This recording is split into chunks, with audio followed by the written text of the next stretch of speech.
बताइए किसी डाउट? ठीक है, अच्छे से क्लियर हो गया, समझ में आ गया सबको सारी चीजें? ठीक है, चलिए तो हम लोगों को मेथड्स जो है मेनली स्टेजेस हो गया था, नहीं हुआ ये भी हमारा 1 मिनट हो गया है ना हमारा? मिनट खत्म नहीं होता ना? हाँ, 1 मिनट खत्म हुआ, सेकंड हमें स्टार्ट 10 मिनट।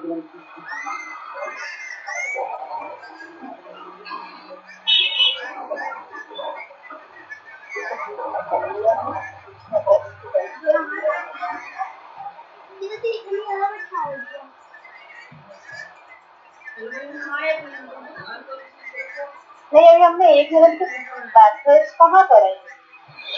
मैट्रिक्स नहीं पढ़ा ना अभी हमने?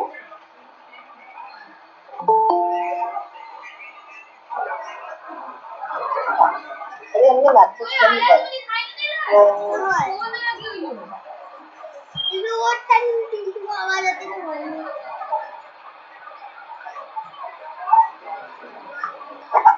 तो हमें सबसे पहले ये देखना है कि हमारे क्या क्या कंपोनेंट्स हो सकते हैं टीचिंग लर्निंग प्रोसेस के।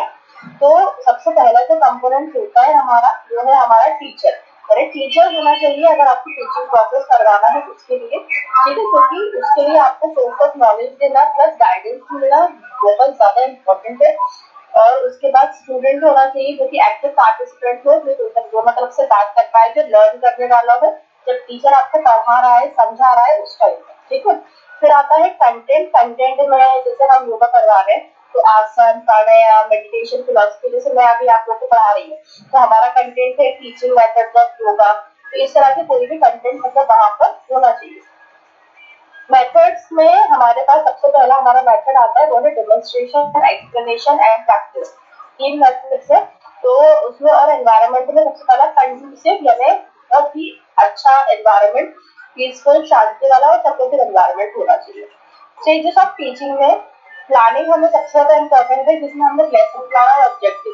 लेसन प्लान का मतलब होता है हमें पता होना चाहिए कि हमको उनको 40-50 मिनट्स में पूरा चीजें क्या क्या करवाना है। ऑब्जेक्टिव यानी हमारा ऑब्जेक्टिव क्या है कि मुझे आपको सिखाना है, मुझे आपको पढ़ाना है, या हम थेरेपेटिक योगा क्लासेस लेते हैं उसका ऑब्जेक्टिव हमारा होता है कि हम आपको ये बीमारी ठीक करने के लिए करवा रहे हैं, या हम आपको वेट लॉस करने के लिए करवा रहे हैं, या हम आपको वेट गेन करने के लिए करवा रहे हैं इस चीज के लिए। फिर आता है हमारा प्रेजेंटेशन। तो डेमोन्स्ट्रेट करना और एक्सप्लेन करना दोनों चीजें। फिर आता है प्रैक्टिस। प्रैक्टिस आप कितना करते हो, कितना स्टूडेंट को फॉर्म कर रहा है। ऐसा नहीं है कि मैंने आपको बता दिया कि ये आसन ऐसे होता है, इस आसन को ऐसे करना है और ऐसे करके प्री ऑपरेटिव पोस्ट ऑपरेटिव करना है तो उसमें आपको हो जाएगा, बल्कि आपको वहां पर परफॉर्म करके दिखाना रहेगा। फीडबैक और करेक्शन इंपॉर्टेंट होता है। टीचर जो है वो मिस्टेक्स को करेक्ट करता है, इवेलुएट करता है, असेस लर्निंग पर, ठीक है। फिर असेस लर्निंग प्रोग्रेस में ये होता है कि उसने आपको क्या क्या सिखाया, कितनी देर में, उससे आपने क्या क्या चीजें सीखी, कैसे कैसे आपका प्रोग्रेस हुआ, ठीक है। अब आता है हमारा methods used in yoga teaching. तो demonstration, lecture, discussion and practical 4 methods हमारे होते हैं। उनकी इंपॉर्टेंस है इंश्योर इफेक्टिव लर्निंग। अगर हम किसी मेथड से पढ़ाएंगे तो लर्निंग बहुत अच्छी हो सकती है, आप लोग जल्दी सीख सकते हो, लेकिन हम ऐसे ही चलते फिरते आए और आकर के हमने आपको कुछ पढ़ा दिया तो ऐसा नहीं हो सकता ना। उस स्टेज में ऐसा होता है कि लर्नर को भी तो समझ में नहीं आएगा और हमें भी अपना को समझ में नहीं आएगा। ऐसा ये स्किल और अंडरस्टैंडिंग दोनों को इम्प्रूव करता है, डिसिप्लिन और अवेयरनेस को बढ़ाता है और डेवलप करता है आपके अंदर। अब इसमें कॉम्प्लीमेंट्री रोल्स है इसके। Teaching is about sharing knowledge and skills, while learning is about receiving, understanding and applying them. तो टीचिंग जो है उसमें क्या होता है कि हम अपने स्किल्स को, अपने नॉलेज को आपके साथ शेयर करते हैं, और लर्निंग में आप लोग हमारी स्किल्स को, नॉलेज को जो हम शेयर कर रहे हैं उसे आप रिसीव कर रहे हो, अंडरस्टैंड कर रहे हो, समझ रहे हो और उसकी चीजों में अप्लाई कर रहे हो इन टू द लाइफ में, या अपनी जो भी पढ़ाई की चीजें उन सब चीजों में आप अप्लाई कर रहे हो, ठीक है। फिर आता है फीडबैक मैकेनिज्म में।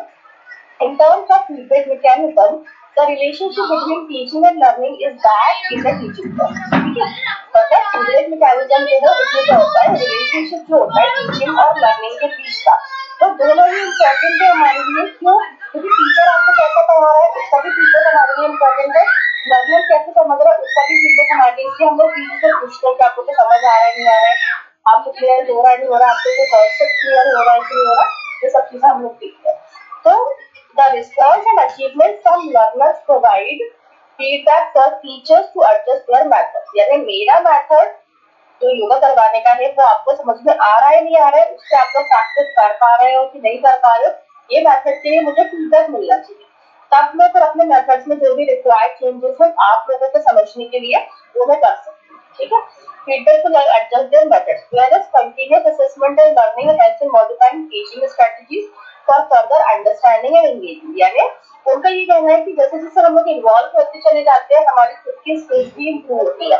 ऐसा नहीं है कि टीचिंग जो है तो ऐसा नहीं है कि सिर्फ टीचिंग जो है, टीचिंग में ऐसा होता है कि हम आपको पूरी तरह से वो कर देते हैं, मतलब सिर्फ हम आपको पढ़ा रहे हैं और आप कुछ सीख रहे हैं, ऐसा नहीं, बल्कि टीचिंग में ऐसा होता है कि आप जब टीचिंग करते हो, आप किसी को जब समझाते हो तो उसमें ये होता है कि जो लर्नर होता है वो भी आपको बताएगा कि मतलब आपको पढ़ाते पढ़ाते आप अपने स्किल्स भी इम्प्रूव कर सकते हो, आप अपनी चीजें भी समझ सकते हो। ठीक है, फिर इसके बाद आता है adaptation and personalisation. Adaptation personalization where teachers adapt to their methods of teaching so that they can suit various learning styles and abilities।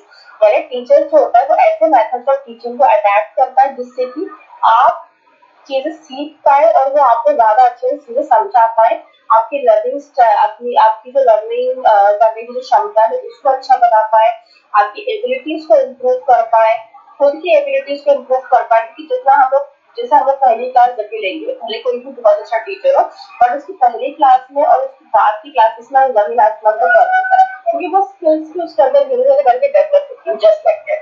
तो enhancing individual learning experiences, learners' unique ways of understanding information influence how teachers present and structure their lessons। यानी learners के ऊपर भी depend करता है, उनकी ways of understanding, किसी को बहुत जल्दी चीजें समझ में आ जाती है, किसी को बहुत मुश्किल से चीजें समझ में आती है ना, किसी को हमें बार बार रिपीट करना पड़ता है, तो हमको ये सारी चीजें देखना होती है। तो जब हम ये सारी चीजें देखते हैं, इंफॉर्मेशन इन्फ्लुएंस होती है हमारी, टीचर जो है उनके स्ट्रक्चर और उनकी तरीकों से आपकी लर्निंग के ऊपर इफेक्ट आता है। तो आपकी लर्निंग का वेज ऑफ अंडरस्टैंडिंग भी उतना ज्यादा ही मायने रखता है जितना टीचर्स के स्किल्स और समझाने का तरीका है। ठीक है, फिर आता है कोलैबोरेटिव एनवायरनमेंट। कोलैबोरेटिव एनवायरनमेंट में another relationship between teaching and learning is in terms of a collaborative environment. अब कोलैबोरेटिव एनवायरनमेंट क्या बोला है, क्योंकि दोनों तरफ से कोलैब होना चाहिए, क्योंकि दोनों तरफ से सेम अंडरस्टैंडिंग होना चाहिए। ऐसा नहीं है कि मैं आई हूँ, आपको सिर्फ बोले जा रही हूँ, पढ़ाते जा रही हूँ, मुझे आगे से कोई रिस्पॉन्स नहीं मिल रहा है, आप लोगों को सीखने की कोई इच्छा है नहीं, बट मेरा काम है मैं आऊंगी, पढ़ाऊंगी और चली जाऊंगी, तो ये नहीं। Collaborative environment is learning often thrives in a collaborative environment fostered by teaching that encourages interaction and discussion।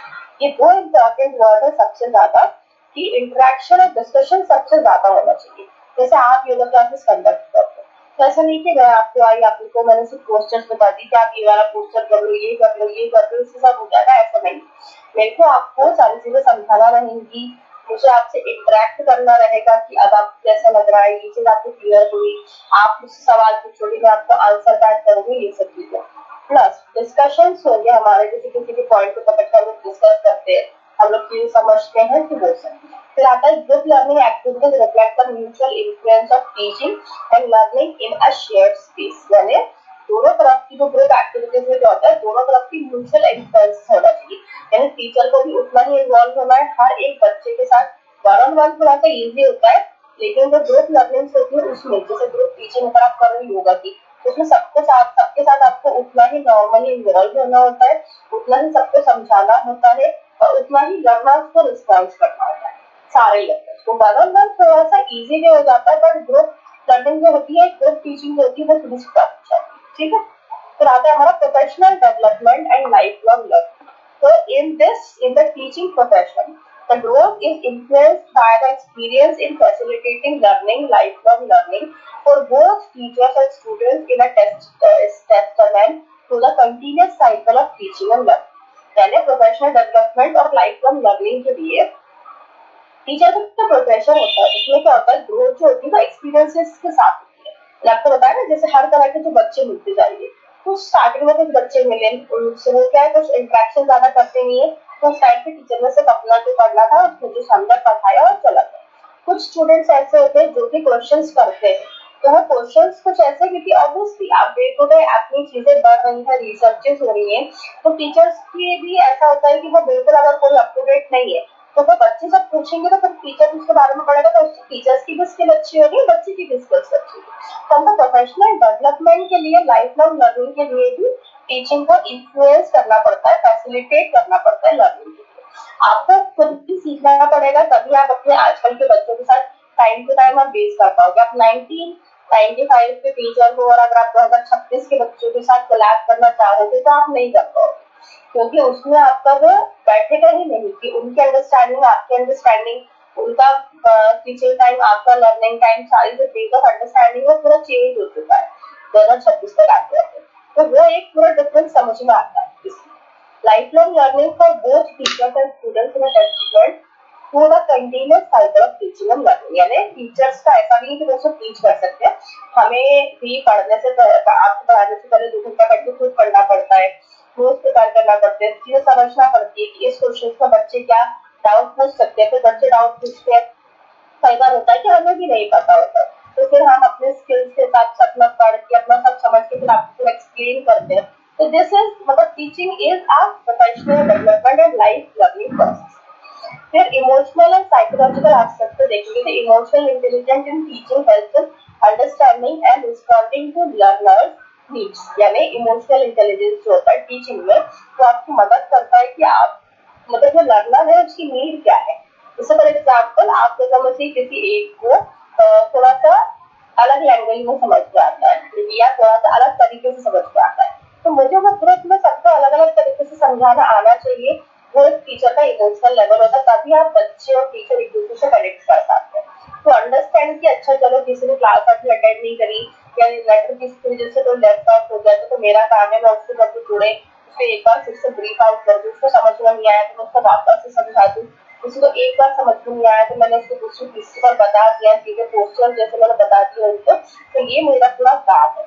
तो इस लेवल पे भी हम लोगों को काम करना होता है, लर्नर्स की नीड्स को समझ के उसको समझाना होता है, रिस्पॉन्ड करना होता है।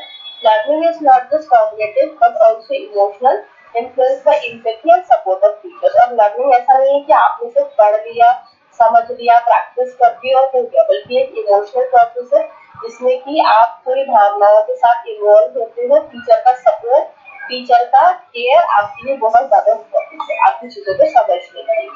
In essence, teaching and learning are not isolated processes but are deeply woven into the fabric of education, each constantly shaping and enhancing for others. यानी एक दूसरे को सपोर्ट मिलना टीचर और लर्नर का एक ऐसा प्रोसेस है जिसमें कि आपको डीप डाउन होना पड़ता है, डीपली आपको सब चीज समझना पड़ती है एजुकेशन लेवल पे, सब चीजें अपने वेज ऑफ अंडरस्टैंडिंग में समझना पड़ती है, साइकोलॉजिकल व्यू को देखना पड़ते हैं ताकि आप हर चीजों को इतना ज्यादा समझा पाओ, इतना ज्यादा अंडरस्टैंड कर पाओ। ठीक है, फिर आता है difference between teaching and learning. तो टीचिंग जो होता है, टीचिंग एक ऐसा एक्ट है जिसमें कि नॉलेज, स्किल्स एंड वैल्यूज को हम शेयर करते हैं। लर्निंग जो है वो एक ऐसी प्रोसेस है जिसमें कि आप नॉलेज को एक्वायर करते हो, स्किल्स और वैल्यूज को बढ़ाते हो। टीचिंग में प्लानिंग, स्ट्रेटजीज और प्रेजेंटेशन बहुत ज्यादा इंपॉर्टेंट है, यानी आप कोई भी क्लास ले रहे हो तो आपको प्लान करना है सारी चीजों के लिए। ठीक है, ये फिर ना प्लान करना होता है, आपको स्ट्रेटजीज बनाना होती है सब लोगों को याद करवाने के लिए। जैसे हर 10-15 दिन में हम लोग टेस्ट ऑर्गेनाइज कर सकते हैं, हर चीजों में हम लोग प्रेजेंट हम कर सकते हैं। फिर आप एक्टिव और पैसिव अब्जॉर्प्शन कर सकते हो इन्फॉर्मेशन का लर्निंग में। जैसे कि एक्टिव और पैसिव, एक्टिव मतलब आप इन्वॉल्व होकर सब चीजें समझ रहे हो, पैसिव मतलब आप सिर्फ सुन के सब चीजें समझ रहे हो, तो आप इन्फॉर्मेशन को अब्जॉर्ब करके अपनी नॉलेज को प्रोसेस कर सकते हो, अपनी नॉलेज को बढ़ा सकते हो। तो टीचर जो होते हैं वो रिस्पॉन्सिबल होते हैं for controlling the flow of information, pace and structure of the teaching process, यानी बढ़ाने के लिए सब चीजों को, मतलब एक फ्लो ऑफ इन्फॉर्मेशन उनको आपको देना होता है। लर्नर जो होते हैं वो उनका इंगेजमेंट कंट्रोल करते हैं, interpretation and application of information, मतलब उनको पता है कि उनको क्या चीज समझना है, कैसे समझना है, उनका वे ऑफ अंडरस्टैंडिंग क्या है, उनको समझ के उस चीज को अप्लाई कैसे करना है। तो ये लर्नर्स की प्रॉपर्टीज होती है या क्वालिटीज होती है। In the process of teaching, the interaction is often one way from teacher to student, but can be interactive. मतलब वैसे तो एक साइडेड ही होता है, सिर्फ टीचर ही बोलता है, स्टूडेंट सुनती है, लेकिन ये इंटरेक्टिव होना चाहिए for better understanding, primarily learners जो होते हैं primarily internal with in the learner but can involve interaction with teachers and, ठीक है, मतलब वो लोगों के साथ इन्वॉल्व होकर, टीचर्स के साथ इन्वॉल्व होकर, दोस्तों के साथ इन्वॉल्व होकर इंटरेक्शन करके अच्छी लर्निंग कर सकते हैं। A teacher is responsible for providing clear, accurate, and engaging material. यानी क्लियर कट उनको नोट्स देना है, उनको एक्यूरेट चीजें समझाना है, एंगेजिंग मटेरियल उनको देना होता है। और लर्नर जो होता है वो क्या करता है, should be attention, understand and apply knowledge respect, ठीक है, यानी वो अटेंशन देता है, समझता है चीजें और अपनी नॉलेज के ऊपर अप्लाई करता है, ठीक है। फिर आता है टीचर स्टूडेंट रिलेशनशिप, कैसा होना चाहिए टीचर स्टूडेंट रिलेशनशिप, कोई बताएगा मुझे?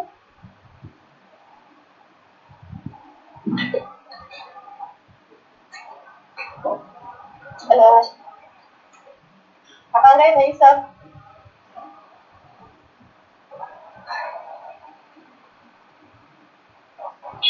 चलिए नई बात करना है टीचर स्टूडेंट रिलेशनशिप जो होता है, टीचर स्टूडेंट रिलेशनशिप का मतलब है a sacred and respectful relationship like गुरु और शिष्य परंपरा के हिसाब से, ठीक है, ठीक है, ये हाँ ठीक है, ये तो ठीक है हमारा थोड़ा सा लगेगा। चलिए unit 2 lesson planning and class management हम कैसे करेंगे, तो meaning and importance of lesson planning इसमें आता है मीनिंग ऑफ लेसन प्लानिंग। तो लेसन प्लानिंग का मतलब क्या होता है?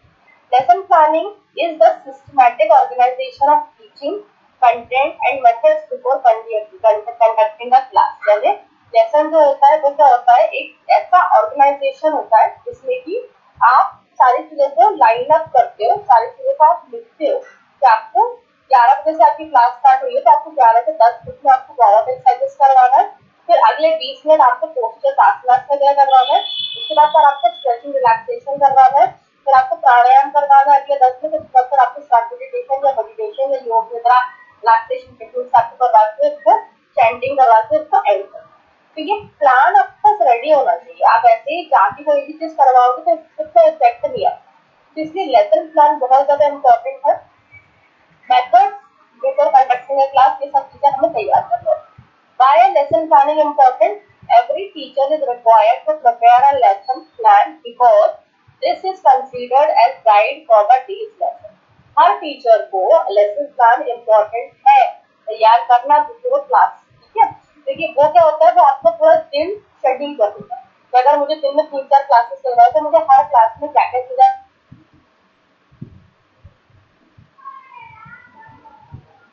Planning is important because it gives the teacher a concrete direction of what he or she wants to take up for the day.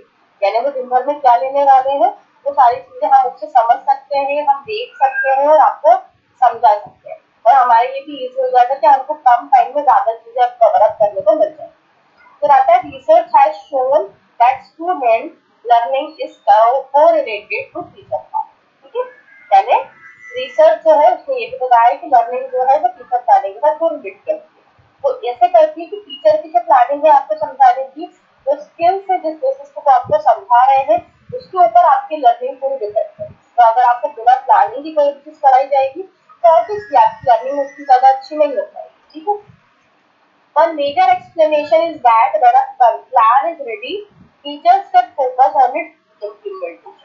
जब सबसे इम्पोर्टेंट चीज ये है कि अगर उनका प्लान रेडी रहेगा तो वो उस चीज को एक्सप्लेन अच्छे से कर पाएंगे, क्योंकि उनके दिमाग में एक माइंड सेटअप है, एक माइंड मेकअप है, जिससे कि वो सारी चीजें आपको क्लियरली समझा पाएंगे, ठीक है, जिससे वो आप सारी चीजें इम्प्लीमेंट कर पाएंगे, फोकस कर पाएंगे कि जैसे मैंने आज आपके लिए 10 पॉइंट निकाल के रखे थे तो मुझे आज ये आपको 2 घंटे में कवर अप करवाना है, तो वो जो 2 घंटे में मुझे कवर अप करवाना है उसका मैं अगर प्लान बना के रखूंगी, सब चीजें समझा के रखूंगी, तो मुझे इतने देर में आपको ये चीजें रिवाइज करवानी है, ये चीजें पढ़ानी है, तो मैं आपको इफेक्टिवली चीजें समझा पाऊँ, मैं आपको इफेक्टिवली चीजें बता पाऊँ, ठीक है, वो इम्पोर्टेंट है। फिर when teachers do not have to think so much about what they need to do next, they are able to focus on other parts of the lesson. जब टीचर्स ये नहीं सोचते कि उनको क्या बताना है, उनको क्या समझाना है, मतलब जब उनके पास प्लान रेडी नहीं होता तो उनको क्या समझाना है, क्या पढ़ाना है, तो उनका वो जो व्यू है या इफेक्ट जो है लर्निंग का वो भी खराब हो सकता है, वो भी उतना क्लियर नहीं हो सकता।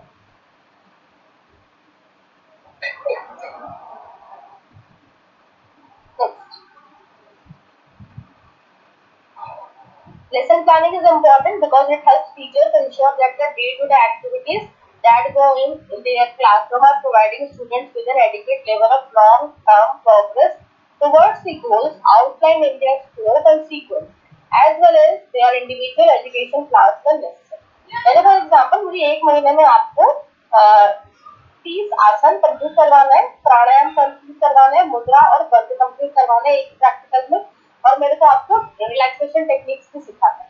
तो मैं पूरा प्लान बनाऊंगी ना कि मेरे को किस दिन कौन कौन सी कितने आसन में करवा पा रही हूँ, फिर एक हफ्ते में मैंने कितने खत्म कर लिए, फिर मैंने अगले 15 दिन में कितने खत्म कर लिए। तो मुझे वो पूरा प्लान रेडी करना पड़ेगा ताकि मैं वो 30 डेज में करवा पाऊँ। ये तो मैं किसी दिन कोई सा हो सकता है, फिर मैं रिपीट कर दूँ, फिर मैं रिपीट कर दूँ, तो वो 30 आसन तो हो ही नहीं पाएंगे एक महीने में, मैं आपको सिखा ही नहीं पाऊंगी। तो जस्ट लाइक दैट कि आपके पास अगर प्लान रहेगा तो आपका एक समझने का स्कोप, समझाने का स्कोप, आपका स्किल्स, आपकी सारी चीजें बहुत अच्छे से डेवलप हो जाती है, बहुत अच्छे से आप समझ पाते। ठीक है, वो हमारा काम है। An effective lesson plan includes several elements, learning objectives, quality questions, supplies and activities. यानी इफेक्टिव लेसन प्लान जो होता है उसमें क्या क्या होता है, उसमें लर्निंग ऑब्जेक्टिव यानी मुझे आज बच्चे को समझाना है तो मुझे क्या क्या पॉइंट्स पे कवर अप करना है, ज्यादा जोर किस पॉइंट पे डालना है वो, प्लस क्वालिटी क्वेश्चंस यानी बच्चे अगर मुझसे कुछ पूछते हैं तो उसको मुझे किस हिसाब से आपको टैकल करके मुझे बताना है, किस हिसाब से मुझे आपको समझाना है चीजें। सप्लाई मैं किस बेसिस पे आपको अपनी नॉलेज सप्लाई करूंगी, किस बेसिस पे मैं आपको सब चीज समझाऊंगी, प्लस ऑब्जेक्टिव एक्टिविटीज, सॉरी तो एक्टिविटीज के ऊपर भी डिपेंड करता है। It is important to have the learning objectives in mind because those should drive the development and implementation of all activities in the classroom. Quality questions are inquiries that the teacher plans to direct all the students over the course of the lesson. यानी क्या होता है, effective plan जो होता है उसमें बहुत सारी चीजें होती है, जैसे कि आप सब चीजें बना रहे हैं, आपको क्या क्या करवाना है, आपको कौन कौन सी चीजें इन्वॉल्व करना है, कितने घंटे का रहेगा, अगर बीच में कभी गैप हो जाएगा, फॉर एग्जाम्पल कभी टीचर की तबीयत खराब हो गई तो आपका प्लान अगर से आपने पूरा 30 डेज का बनाया हुआ था, 30 डेज के प्लान में 2 दिन आपकी तबीयत खराब होगी, आप उस चीज कवर अप कैसे करोगे, उसका भी एक आपको प्री प्लान बना के रखना है, उसका आपको एक बैकअप प्लान बना के रखना होता है। आप किसी स्टूडेंट को समझा रहे हो कि या किसी स्टूडेंट की आप क्लासेस ले रहे हो योगा के लिए, थेरेपेटिक योगा या प्रेगनेंसी योगा, जो भी आप ले रहे हो, स्ट्रेस मैनेजमेंट का आप ले रहे हो, तो उसमें क्या होता है, आपकी जब ऑब्जेक्टिव रेडी रहते हैं, आपका जब प्लान रेडी रहता है तो बीच में कभी गैप आता है तो आप उसको उस चीज से बैक कर सकते हो, या आप उसको उस चीज से रिवर्स कर सकते हो, या आप उसको उस चीज से रिप्लेस कैसे कर पाओगे।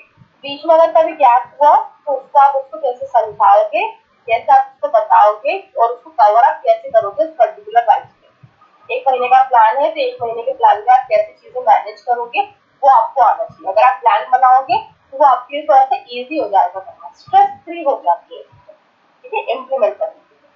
फिर it includes what to teach, अब प्लान में क्या क्या होना चाहिए, व्हाट टू टीच यानी मुझे आपको क्या पढ़ाना है, हाउ टू टीच मुझे आपको क्या पढ़ाना है तो कैसे पढ़ाना है, व्हेन टू टीच मुझे आपको कब पढ़ाना है, मुझे पता होना चाहिए ना। मैं आपको लास्ट की चीज अभी स्टार्टिंग में नहीं बता, मुझे पता है कि importance of question planning second point में तब आपको बताऊंगी। तो लाइक ये एलिमेंट्स क्या हो सकते हैं लेसन प्लानिंग के, सबसे पहला है ऑब्जेक्टिव यानी गोल क्या है, मैं आपको थेरेपेटिक योगा करवा रही हूँ, मैं आपको टीचिंग मतलब योगा पढ़ा रही हूँ, मैं आपको स्ट्रेस मैनेजमेंट का योगा करवा रही हूँ, मैं आपको वेट लॉस का योगा करवा रही हूँ, मेरा मेन ऑब्जेक्टिव क्या है, मेरा मेन गोल क्या है, वो मुझे पता होना चाहिए मेरे लेसन प्लान के लिए। प्लस कंटेंट में कैसे पढ़ाऊंगी आपको, मेरे पास नोट्स है या नहीं है पढ़ाने के लिए, मेरे पास आसन है, थ्योरी सब चीजें हैं या नहीं है मेरे पास, तो कंटेंट मेरे पास रेडी होना चाहिए। फिर आता है टीचिंग मेथड, तो टीचिंग मेथड बहुत ज्यादा जरूरी है कि आप किस तरीके से पढ़ाओगे, आप स्लाइड शेयर करके दिखाओगे, आप बोर्ड पे लिख के पढ़ाओगे, आप प्रेजेंटेशन दिखाओगे, आप वीडियो दिखाओगे, आप खुद प्रैक्टिकल करके दिखाओगे, वो आपको पता होना चाहिए। फिर टाइम डिस्ट्रीब्यूशन, जैसे मैंने आप लोगों को बताया कि अगर 1 घंटे की क्लास या 45 मिनट की क्लास है तो फिर आपको डिवाइड कैसे कर दोगे, स्टार्टिंग में 5 मिनट आपने वार्म अप करवाया, 20 मिनट आपने ये करवाया, आसनास करवा दी, फिर आपने रिलैक्सेशन टेक्निक करवा दी, फिर कराया प्राणायाम करवा दिए, फिर आपने रिलैक्सेशन करवा दिया। ये पूरा 60 मिनट या 50-55 मिनट का जो मेनली योगा होता है उसमें आपको टाइम डिस्ट्रीब्यूशन करना होता है, कितने देर में आपको क्या पढ़ाना है, कितनी देर में आपको क्या बताना है, अपनी नॉलेज कैसे शेयर करें। बस इवैल्यूएशन, कि आपको पूछना है उनसे बार बार कि आपको समझ में आ रहा है, आपको नहीं आ रहा है, आपको कुछ चेंज चाहिए मेथड में, आपको कुछ नोट्स में कुछ कंफ्यूजन है, तो वो आपका काम है। तो इस तरह से जो लेसन प्लान है वो बनता है। तो एलिमेंट्स क्या है, हमारे goals, content, teaching method, time distribution and allocation. तो 5 चीजें हमारे लिए बहुत इंपॉर्टेंट। इसके बाद आता है इम्पोर्टेंस ऑफ लेसन प्लानिंग। तो वैसे तो हमने लेसन प्लानिंग ऊपर देख ही ली है, importance but still need of lesson planning, fail to plan and plan to fail. यानी अगर आप जो प्लान है उसके ऊपर डिपेंड करता है कि आप क्या चीज कैसे करोगे, और प्लान से फेल होने तक भी ये पूरा जो है। तो उसके लिए through lesson planning the subject is organised properly. आप लेसन प्लान बता रहे हो किसी को, तो आपका पूरा सब्जेक्ट अच्छे से तैयार होना चाहिए। कौन सी चीज आपने कैसे करना है, ठीक है, कौन सी चीज आपने यहाँ पे क्लियर रखना है, कौन सी चीज आपने यहाँ क्लियर रखना है, कौन सी चीज आपको कैसे बताना है, तो पूरा आपके पास ऑर्गेनाइज्ड वे में तैयार होना चाहिए। It teach the teacher free from faults of thoughtless teaching. तो ये जो टीचर होता है वो क्या होता है, वो आपको आपकी गलतियों से बचाता है। तो आपको थॉटलेस टीचिंग जो होती है, थॉटलेस टीचिंग यानी आपको पता ही नहीं आप क्या पढ़ा रहे, आप क्या बोल रहे हो, आप बस उनको बस आ गए हो प्रेजेंट की क्लास लेना थी तो आपको बता दी, तो उससे बचाएगा अगर आप अपना प्लान रेडी रखोगे तो। It creates the proper atmosphere for the learning process. माहौल जैसा बन जाता है, आप भी पढ़ाने के मूड में, बच्चा भी पढ़ने के मूड में है, बच्चे को भी इंटरेस्ट आना चाहिए, ठीक है। The teacher also gets a clear idea about when they should start evaluation and they should proceed in the next lesson. अब टीचर को ये भी पता होना चाहिए कि उसको कब क्लियर आइडिया लग जाएगा पढ़ाते पढ़ाते, तो उसको कब इवैल्यूएशन करना है, कब उसको बच्चे के टेस्ट लेना है, कब उसको बच्चों से प्रैक्टिकल करवा के देखना है, कब उसको मेथड के लिए फीडबैक लेना है, प्लस उसको नेक्स्ट लेसन में आप उसको कैसे प्रोसीड कर सकते हैं, कैसे समझ सकते हैं। Lesson plan helps in organise teaching and save time. तो लेसन प्लान जो होता है वो ऑर्गेनाइज टीचिंग के लिए होता है। ऑर्गेनाइज टीचिंग का मतलब मैंने आपको बताया कि 1 घंटे में आप क्या क्या चीजें डिलीवर कर सकते हो, क्या क्या चीजें आप बच्चों को दे सकते हो। जितनी ज्यादा चीजें आपको 1 घंटे की क्लास में बच्चों को समझा सकते हो, सिखा सकते हो, वो इफेक्टिव होना चाहिए। प्लस वो टाइम भी बचाता है कि हम अगर पता है हमें कि 20 मिनट में हमें ये चीज खत्म करना है, तो 2 4 5 मिनट ऊपर नीचे फाइन, बट आधे घंटे की चीज को समझाने में 3 घंटे निकाल देना इज नॉट अ गुड। तो उससे हमें बचाएगा अगर हम प्लान बना के चलेंगे। Lesson plan allows the teacher to apply appropriate strategies. अगर आप लेसन प्लान बनाओगे तो आप अच्छी स्ट्रेटजीज अप्लाई कर सकते हो, क्योंकि बोलते बोलते तो भी आपको स्ट्रेटजीज करना है। आप पहले से रेडी करके रखोगे कि आपका प्लान ऐसा होना चाहिए, आपकी स्ट्रेटजी ऐसी होना चाहिए, फिर आप अप्लाई कर दो, तब जाके आपको हेल्प। फिर आता है teacher will be more prepared and confident while teaching the lesson. Teacher जो है बहुत ज्यादा प्रिपेयर्ड और कॉन्फिडेंट होना चाहिए पढ़ाते हुए, लेसन को बताते हुए, समझाते हुए, ठीक है। फिर आता है प्रैक्टिकल लेसन प्लान कैसे होगा। एक नॉर्मल हमने ब्रीफ रखा है क्या क्या चीजें होना चाहिए। अब plan for teaching practical aspects of yoga, उसमें आसन, प्राणायाम और मेडिटेशन टीचिंग को अपने इन्वॉल्व करें। तो सबसे पहले स्ट्रक्चर कैसा होगा, तो सबसे पहले मैंने आप लोगों को बताया कुछ लोग ज्यादातर प्रेयर से स्टार्ट करवाते हैं, योगा करवाना भी चाहिए, या कोई ब्रीदिंग कंट्रोल से स्टार्ट करवाता है, या ओपनिंग हम करेंगे तो वार्म अप से करेंगे, यानी using exercises breathing awareness. Breathing awareness में आप उसको शांत में दिखा देते हो, लंबी गहरी सांस लेने को बोलते हो, उसका दिमाग शांत करवाते हो, उसके दिमाग में कुछ और अगर से कुछ बाहर निकलवा देते हो, अपने आप को रिलैक्स करवा। प्लस उसमें व्यायाम आप करवाएंगे। मेन प्रैक्टिस है आसन का सीक्वेंस है, तो आसन का सीक्वेंस में आपको पता होना चाहिए आपको पहले स्टैंडिंग करवाना है, फिर आपको सिटिंग करवाना है, फिर आपको पेट का बल लेट के, फिर आपको पीठ के बल लेट के करवाना है, फिर आपको सिटिंग में लेके आना है।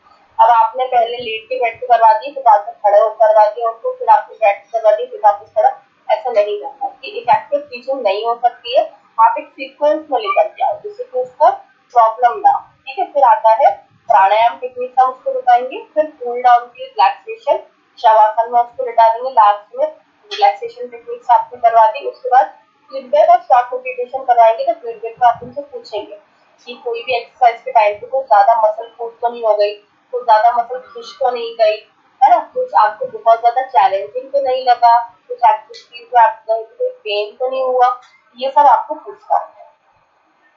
जैसे एग्जाम्पल वार्म अप आपने करा तो नेक्स्ट एक्सरसाइजेस हो गई, मेन में ताड़ासन हो गया, भुजंगासन, ऐसे आपने इन्वॉल्व कर दिया। रिलैक्सेशन में शवासन, मेडिटेशन, रिलैक्सेशन करने का कुछ भी करवा। अब लेसन प्लान का importance, ensure safe and effective process. Effective practice अगर आप करवाओगे तो उससे बिना किसी रिस्क के अच्छी प्रैक्टिस आप कर सकते हैं। ठीक है। फिर प्रिवेंट्स इंजुरी, इंजरीज नहीं होंगी आपको। क्या कॉन्ट्राडिक्टरी पोजेस करवाओगे, मैंने आपको लास्ट क्लास में बताया था कॉन्ट्राडिक्टरी पोजेस मतलब जिस दिन आपने बहुत ज्यादा वेट स्ट्रेंथ किए, यानी पीठ को दर्द देने वाले, स्ट्रेच करने वाले आसन जिस दिन आपने करवाए, उस दिन आपको रिलैक्सेशन पोजेस भी करवाने चाहिए, तो वो पूरा दिन बैक पेन से परेशान रहेगा। मेंटेन प्रॉपर सीक्वेंस, सीक्वेंस अच्छे से बन जाता है अगर आप लेसन प्लान तैयार करें। थ्योरी लेसन प्लान, वो प्रैक्टिकल लेसन प्लान होता है।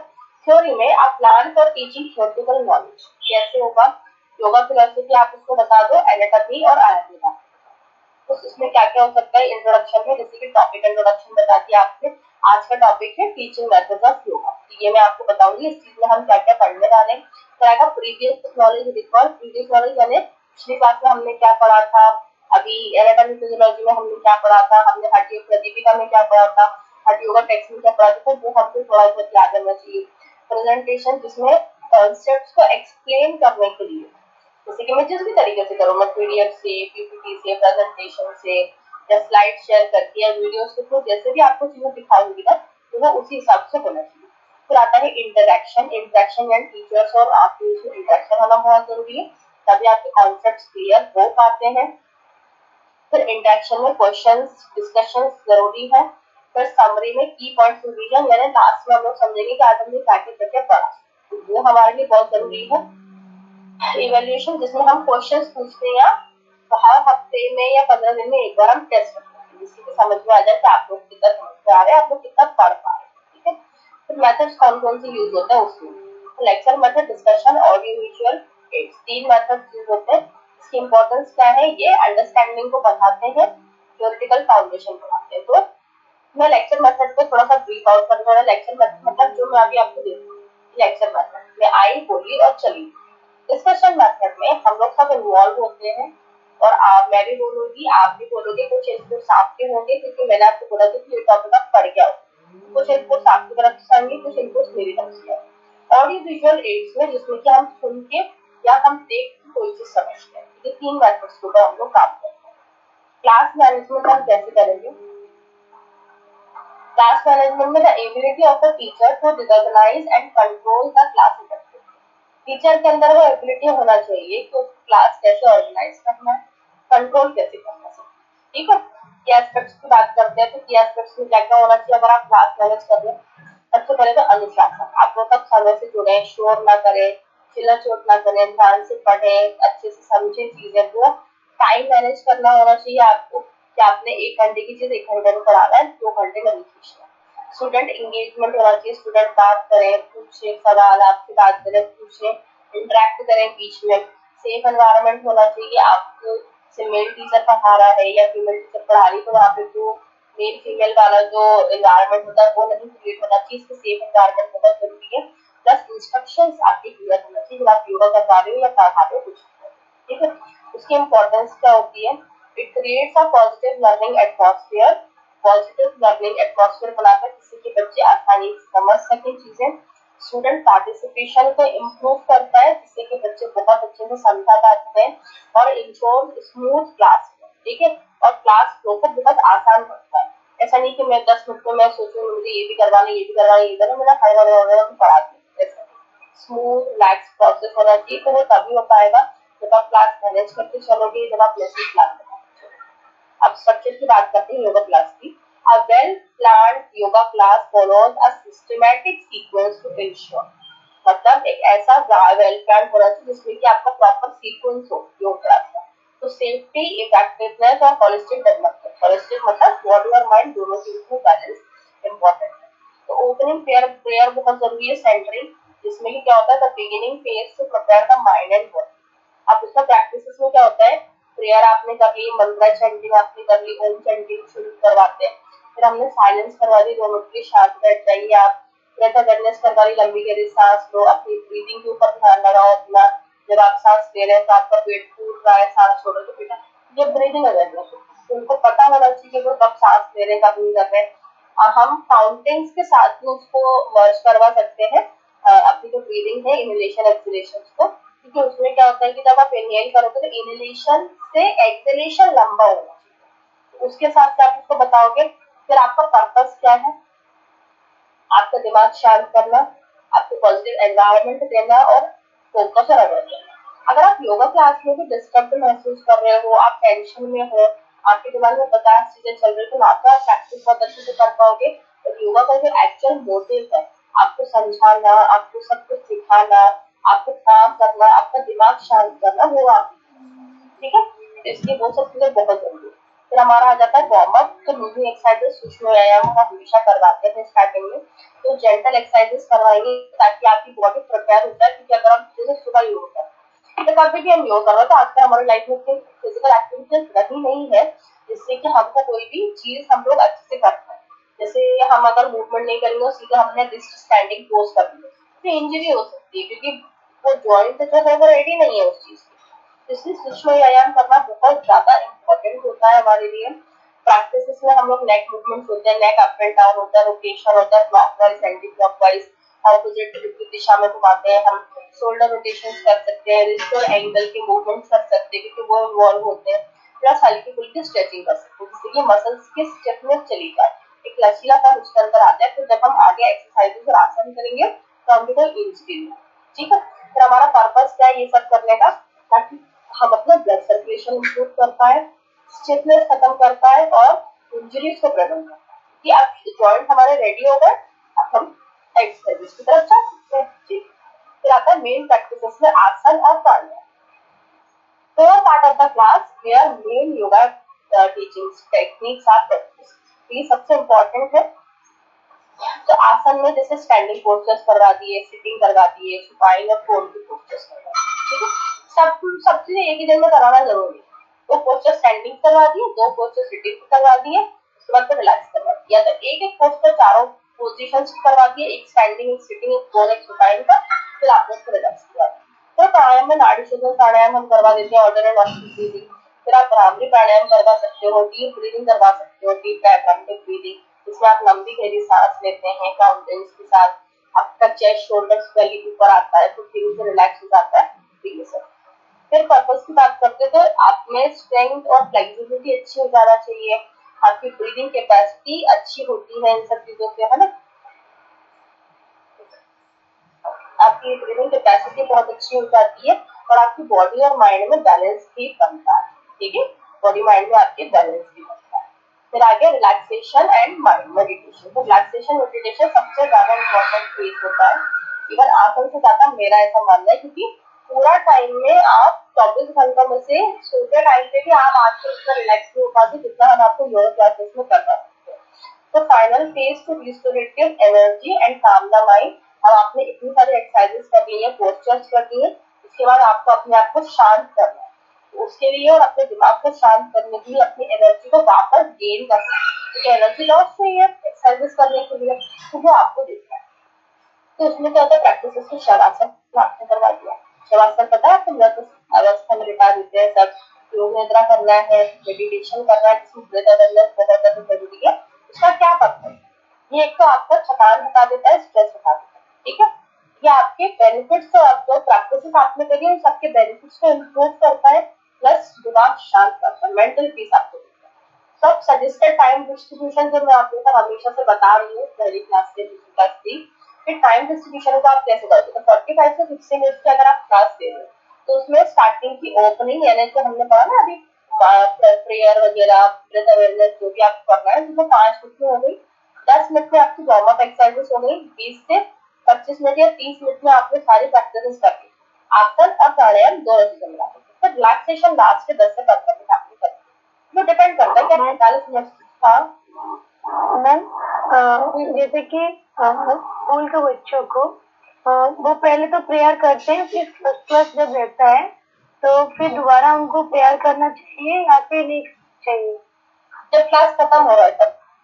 नहीं, जैसे स्कूल प्रेयर होता है, स्कूल प्रेयर के बाद हमारा योगा क्लास रहता है, तो एक बार वो प्रेयर किए, दोबारा फिर उनको जब योगा करने के लिए फिर दोबारा प्रेयर करवाएं या करना चाहिए? करवाना, क्योंकि उस प्रेयर की बात अलग है, उस प्रेयर का ऑब्जेक्टिव अलग है, उस प्रेयर का गोल अलग है।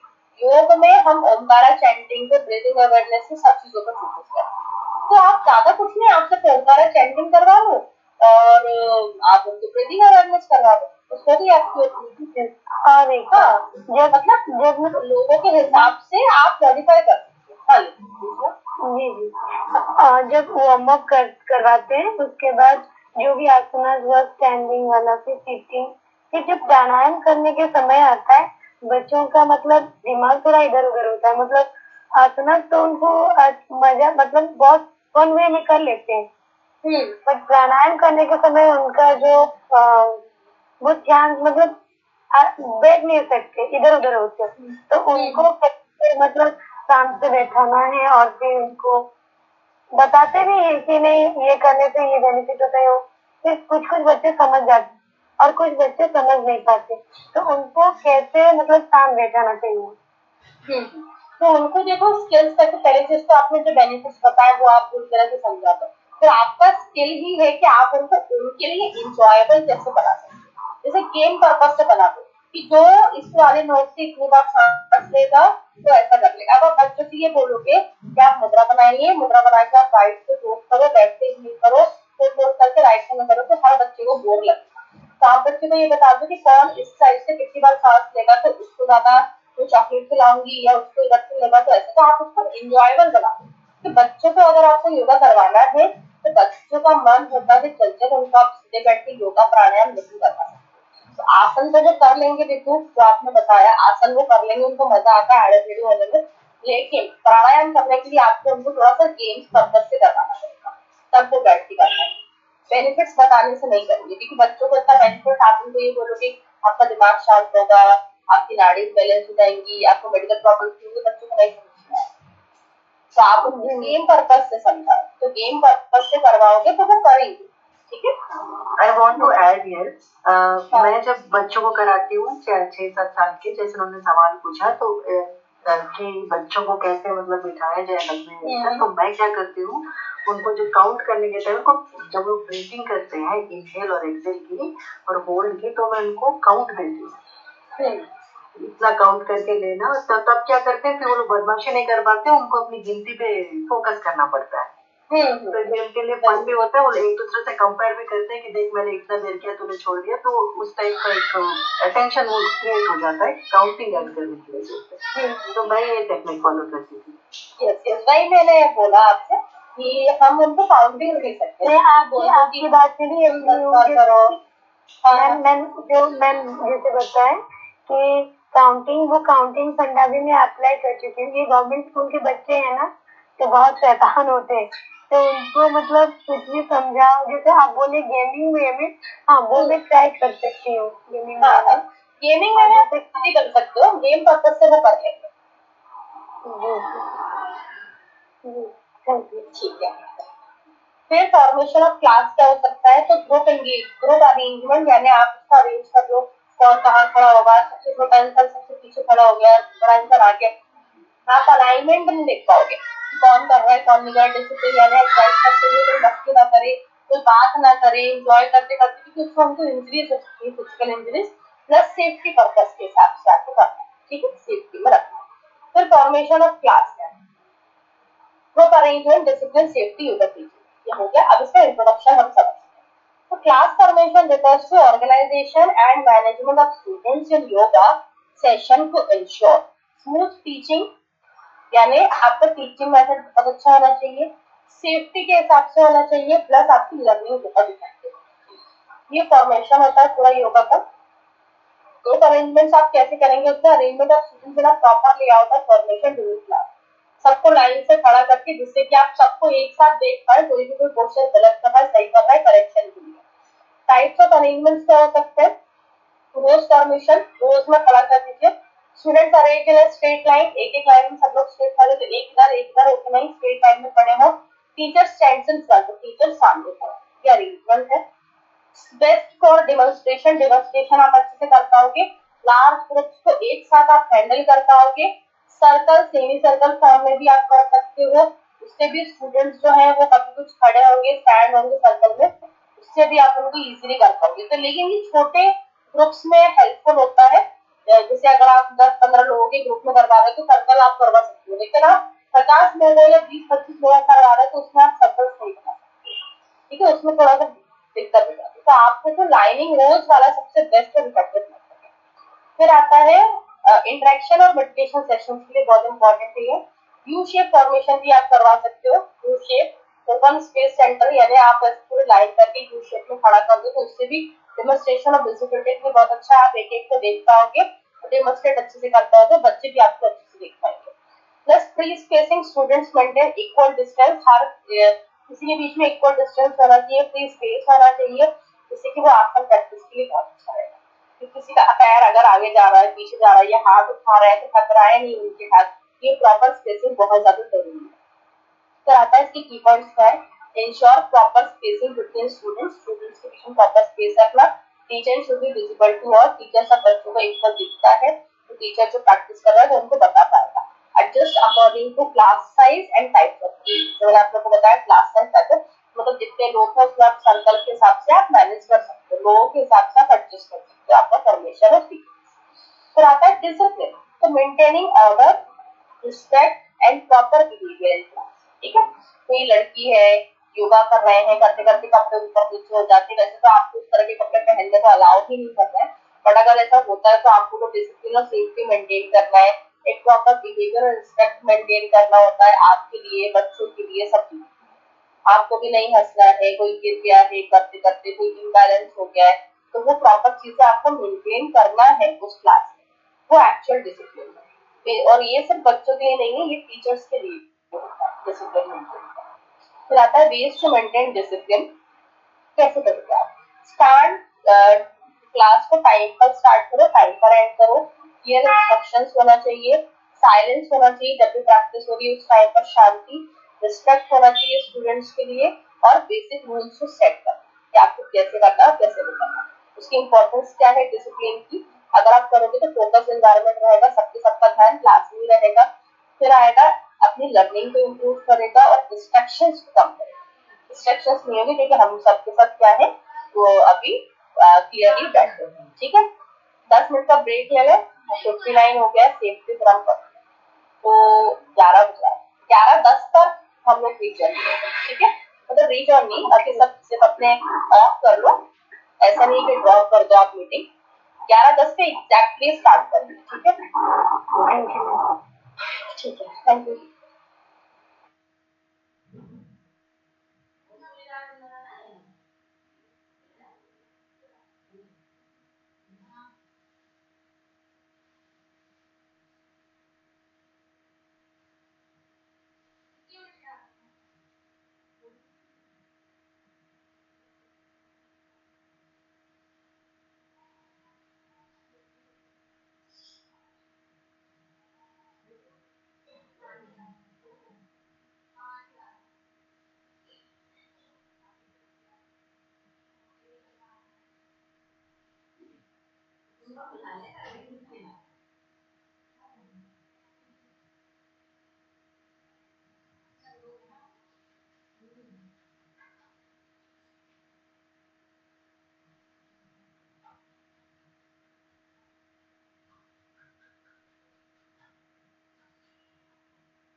क्या आपको आवाज नहीं आ रही? मैम आपका वॉइस क्लियर है? नहीं,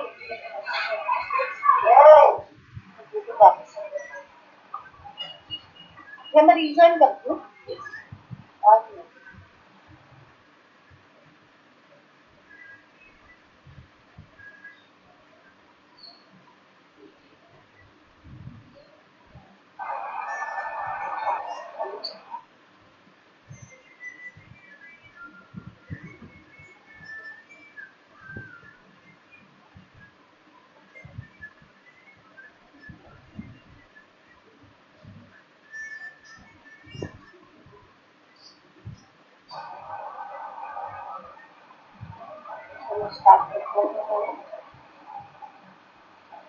स्क्रीन विजिबल है आप लोगों को मेरी? Yes ma'am.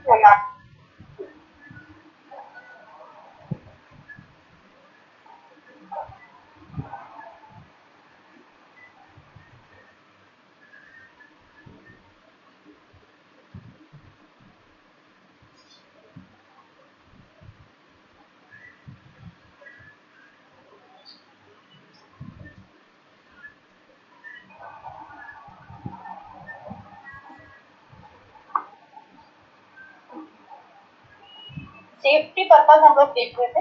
सेफ्टी पर्पस के लिए बहुत जरूरी है। Meaning ensuring physical and mental safety of students during practice। पहले हमें सेफ्टी पर्पस बना के रखना है स्टूडेंट्स का। जो मैंने आप लोगों को भी बताया कि कोई भी गलत पोस्चर कर रहा है, रॉन्ग पोस्चर कर रहा है, किसी भी फ्लोर के ऊपर नीचे हो रहे हैं, ये इंजरीज सब चीजों के लिए हमको सेफ्टी पर्पस की सब कुछ करना है। प्रॉपर वार्म अप करवाना है ताकि इंजरीज ना हो, करेक्ट डेमोन्स्ट्रेट करना है ताकि रॉन्ग पोस्चर ना करें, जिससे कि कोई भी फिजियोलॉजिकल बेनिफिट उनको उल्टा ना पड़ जाए या गलत ना पड़ जाए। प्लस इंडिविजुअल अटेंशन हर एक पर आपको उतना ही फोकस करना है, हर एक की नीड को आपको देखना है। किसी भी कोई एक की बॉडी अगर थोड़ी स्ट्रिक्ट है, बहुत ज्यादा फ्लेक्सिबल नहीं है, तो आप उसको पुश नहीं करो, आप उसको धीरे धीरे करके करवाओगे। नहीं देखो उसने कितना अच्छे से कर लिया, ऐसा नहीं है। उसकी बॉडी अलग है, उसका बॉडी टाइप अलग है, तो आपको उसको समझना है और उसके हिसाब से उसको मॉडिफाई करना है। अवॉइड ओवर एक्सर्शन, बहुत ज्यादा फोर्सफुल पोस्चर्स नहीं करवाना है कि नहीं आपको करो अडैप्ट करो, कभी नहीं बन रहा, वो चीज नहीं चाहिए। प्लस प्रॉप्स को आप यूज कर सकते हैं जिसकी मैट ब्लॉक पोस्चर सपोर्ट के लिए, फिर आप करवा सकते हो। तो उससे ये होगा कि वो पोस्चर्स भी कर पाएंगे और उनको इंक्रीज के भी चांसेस नहीं है। ठीक है, नेक्स्ट आएगा मेडिकल अवेयरनेस के लिए। तो स्टूडेंट्स की मेडिकल कंडीशन आपको पता होना चाहिए। कोई स्टूडेंट प्रेग्नेंट है, इंजरी है, उसको कोई बीमारी है, ये सब चीजें आपको पता होना बहुत जरूरी है। अब इम्पोर्टेंस क्या है, प्रिवेंट इंजरी, ये इंजरीज को बचाता है क्योंकि आपको पता है उसकी मेडिकल कंडीशन कि उसको ये वाली इंजरी है, उसको 6 महीने पहले फ्रैक्चर हुआ था, तो अगर उसको थोड़ा बहुत समझ में आ रहा है, अभी भी पेनलेस तो नहीं आया 6 महीने बाद, लेकिन उसको हल्का फुल्का समझ में आ रहा है, तो आप उसको पुश नहीं करोगे, तो आप उसको इस तरह की एक्टिविटीज नहीं कर पाओगे। किसी को अगर कोई मेडिकल प्रॉब्लम है, हाइपरटेंशन है, हाइपरटेंशन में फॉरवर्ड बेंडिंग फोर्स को पोस्चर्स नहीं कर पाते, तो आपको पता होना चाहिए कि आप उसको नहीं कर पाओगे। अगर आपको इसकी मेडिकल कंडीशन पता है तो आप उसी हिसाब के आसन और मैनेजमेंट इसको करवाते हैं। ठीक है, फिर ensure effective practice, time management in yoga sessions and class sequencing principles. तो टाइम मैनेजमेंट आप कैसे करोगे? सबसे पहले time management in yoga session. Time management refers to the proper planning and distribution of time for each part of the yoga class। यानी time management जो है वो प्रॉपर प्लानिंग के साथ होना चाहिए। उसका डिस्ट्रीब्यूशन ऑफ टाइम बहुत अच्छा होना चाहिए, जैसे मैंने आपको ऊपर भी बताया था। Complete practice with in time, avoid rushing of skipping parts. अगर हम कुछ अवॉइड नहीं करेंगे, स्किप नहीं करेंगे, बैलेंस बना के रखेंगे हर एक्टिविटी को, तो प्रैक्टिस रहेगी फ्लोरेंस। ये हम पढ़ चुके हैं। इसके प्रिंसिपल्स के हमने प्रॉपर प्लानिंग होना जरूरी है, एडवांस की प्रॉपर लेसन प्लानिंग होना जरूरी है, फोकस ऑन इम्पोर्टेंट प्रैक्टिसेस, जो प्रैक्टिसेस ज्यादा इंपॉर्टेंट है उसके ऊपर आप ज्यादा समय देंगे। फ्लेक्सिबिलिटी होना चाहिए स्टूडेंट की कंडीशन के हिसाब से, क्लास के रिस्पॉन्स के हिसाब से। फिर balance distribution, equal importance to physical practice और रिलैक्सेशन, यानी आपको फिजिकल प्रैक्टिस को रिलैक्सेशन को दोनों को इक्वली इंपॉर्टेंट करना है। ऐसे नहीं कि हम सिर्फ फिजिकल एक्टिविटीज करेंगे कि रिलैक्सेशन उतना इंपॉर्टेंट नहीं है, या हम सिर्फ रिलैक्सेशन करेंगे फिजिकल एक्टिविटीज इतनी इंपॉर्टेंट नहीं है, ऐसा नहीं करना है। ठीक है, तो अगर अवॉइड ओवरलोडिंग, तो नॉट इंक्लूड टू मेनी आसनास। एक दिन मैंने आपको बताया ना कि सारे आसनास एक दिन में करना जरूरी नहीं होता, एक आसन कर लो, या तो आप आज दो स्टेज पकड़ लो, स्टैंडिंग और सिटिंग, फिर आज दो पकड़ लो, टर्न और सिट लो, ऐसे फाइट। तो ऐसे करके भी आप करवा सकते। टीचर की tip, keep on watch, timer लगाना है आपको कोई भी आसन को होल्ड करवाने के लिए या करवाने के लिए। ऑब्जर्व स्टूडेंट्स एनर्जी लेवल्स को भी देखना है कि वो लोग सबके साथ गर्व हो रहे हैं और आप उनको फास्ट सूर्य नमस्कार करवा रहे हैं, ऐसा नहीं, आपको उनके एनर्जी लेवल्स भी मैच करना होते हैं। मेंटेन स्मूथ क्लास, ठीक है। क्लास सीक्वेंसिंग प्रिंसिपल्स की बात करेंगे तो class sequencing is the order in which yoga practices are arranged in a session, यानी उसमें आप योगा प्रैक्टिसेस का प्रॉपर सीक्वेंस में आप अरेंज करते हैं। जैसे ensure safe and logical progression के लिए injury prevention and maximise benefits आप ज्यादा ले सको, इंजरी कम करो। सीक्वेंस कैसे होगा, सबसे पहले सिंपल करवाएंगे, फिर मॉडरेट, फिर कॉम्प्लेक्स आसन, फिर रिलैक्सेशन। तभी हम सबसे पहले वार्म अप करवाते हैं, ब्रीदिंग अवेयरनेस करवाते हैं, फिर हम आसन करवाते हैं, प्राणायाम करवाते हैं, फिर रिलैक्सेशन टेक्निक के मतलब मेडिटेशन करवाते हैं। तो ये हमारा सीक्वेंस होना चाहिए, ठीक है। सिंपल से फिर जाना। प्रिंसिपल्स क्या होंगे, फ्रॉम सिंपल टू कॉम्प्लेक्स अगर हम जाते हैं तो अगर आप इजी मूवमेंट से स्टार्ट करोगे तो आपको बाद में डिफिकल्टीज नहीं होगी, धीरे धीरे करके आप डिफिकल्ट पोस्चर्स की तरफ जाते हैं, ठीक है। इंजरीज भी नहीं होगी आपको।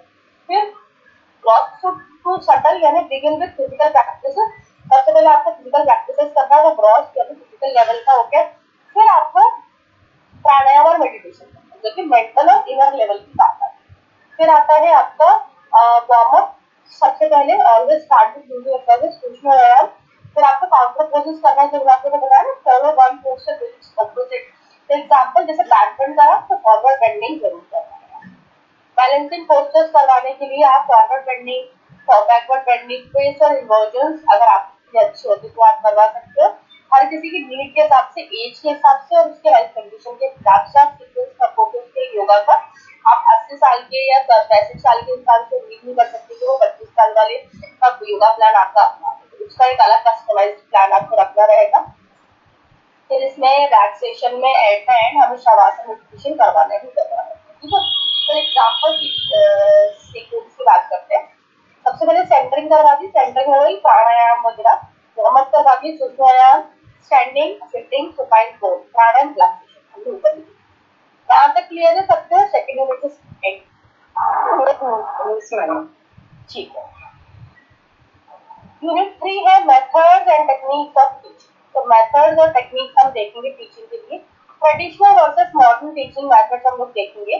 तो ट्रेडिशनल मेथड्स और टीचिंग मेथड, ट्रेडिशनल मेथड जो है वो गुरु शिष्य परंपरा, गुरु शिष्य ट्रेडिशन से पहले चलता था, और आजकल जो मॉडर्न चलता है वो तो टीचिंग और स्टूडेंट के बीच में चलता है। तो teaching methods are the ways and techniques used by a teacher to deliver knowledge and skills, यानी आप किसी का ऐसा तरीका या ऐसी टेक्निक जिससे कि आप सामने वाले को अपनी नॉलेज, अपनी स्किल्स को दे रहे हो, शेयर कर रहे हो, डिलीवर कर रहे हो, तो उसको कुछ पूरे तरह से दान कर दो, तो वो एक प्रॉपर टीचिंग मेथड कहलाता है।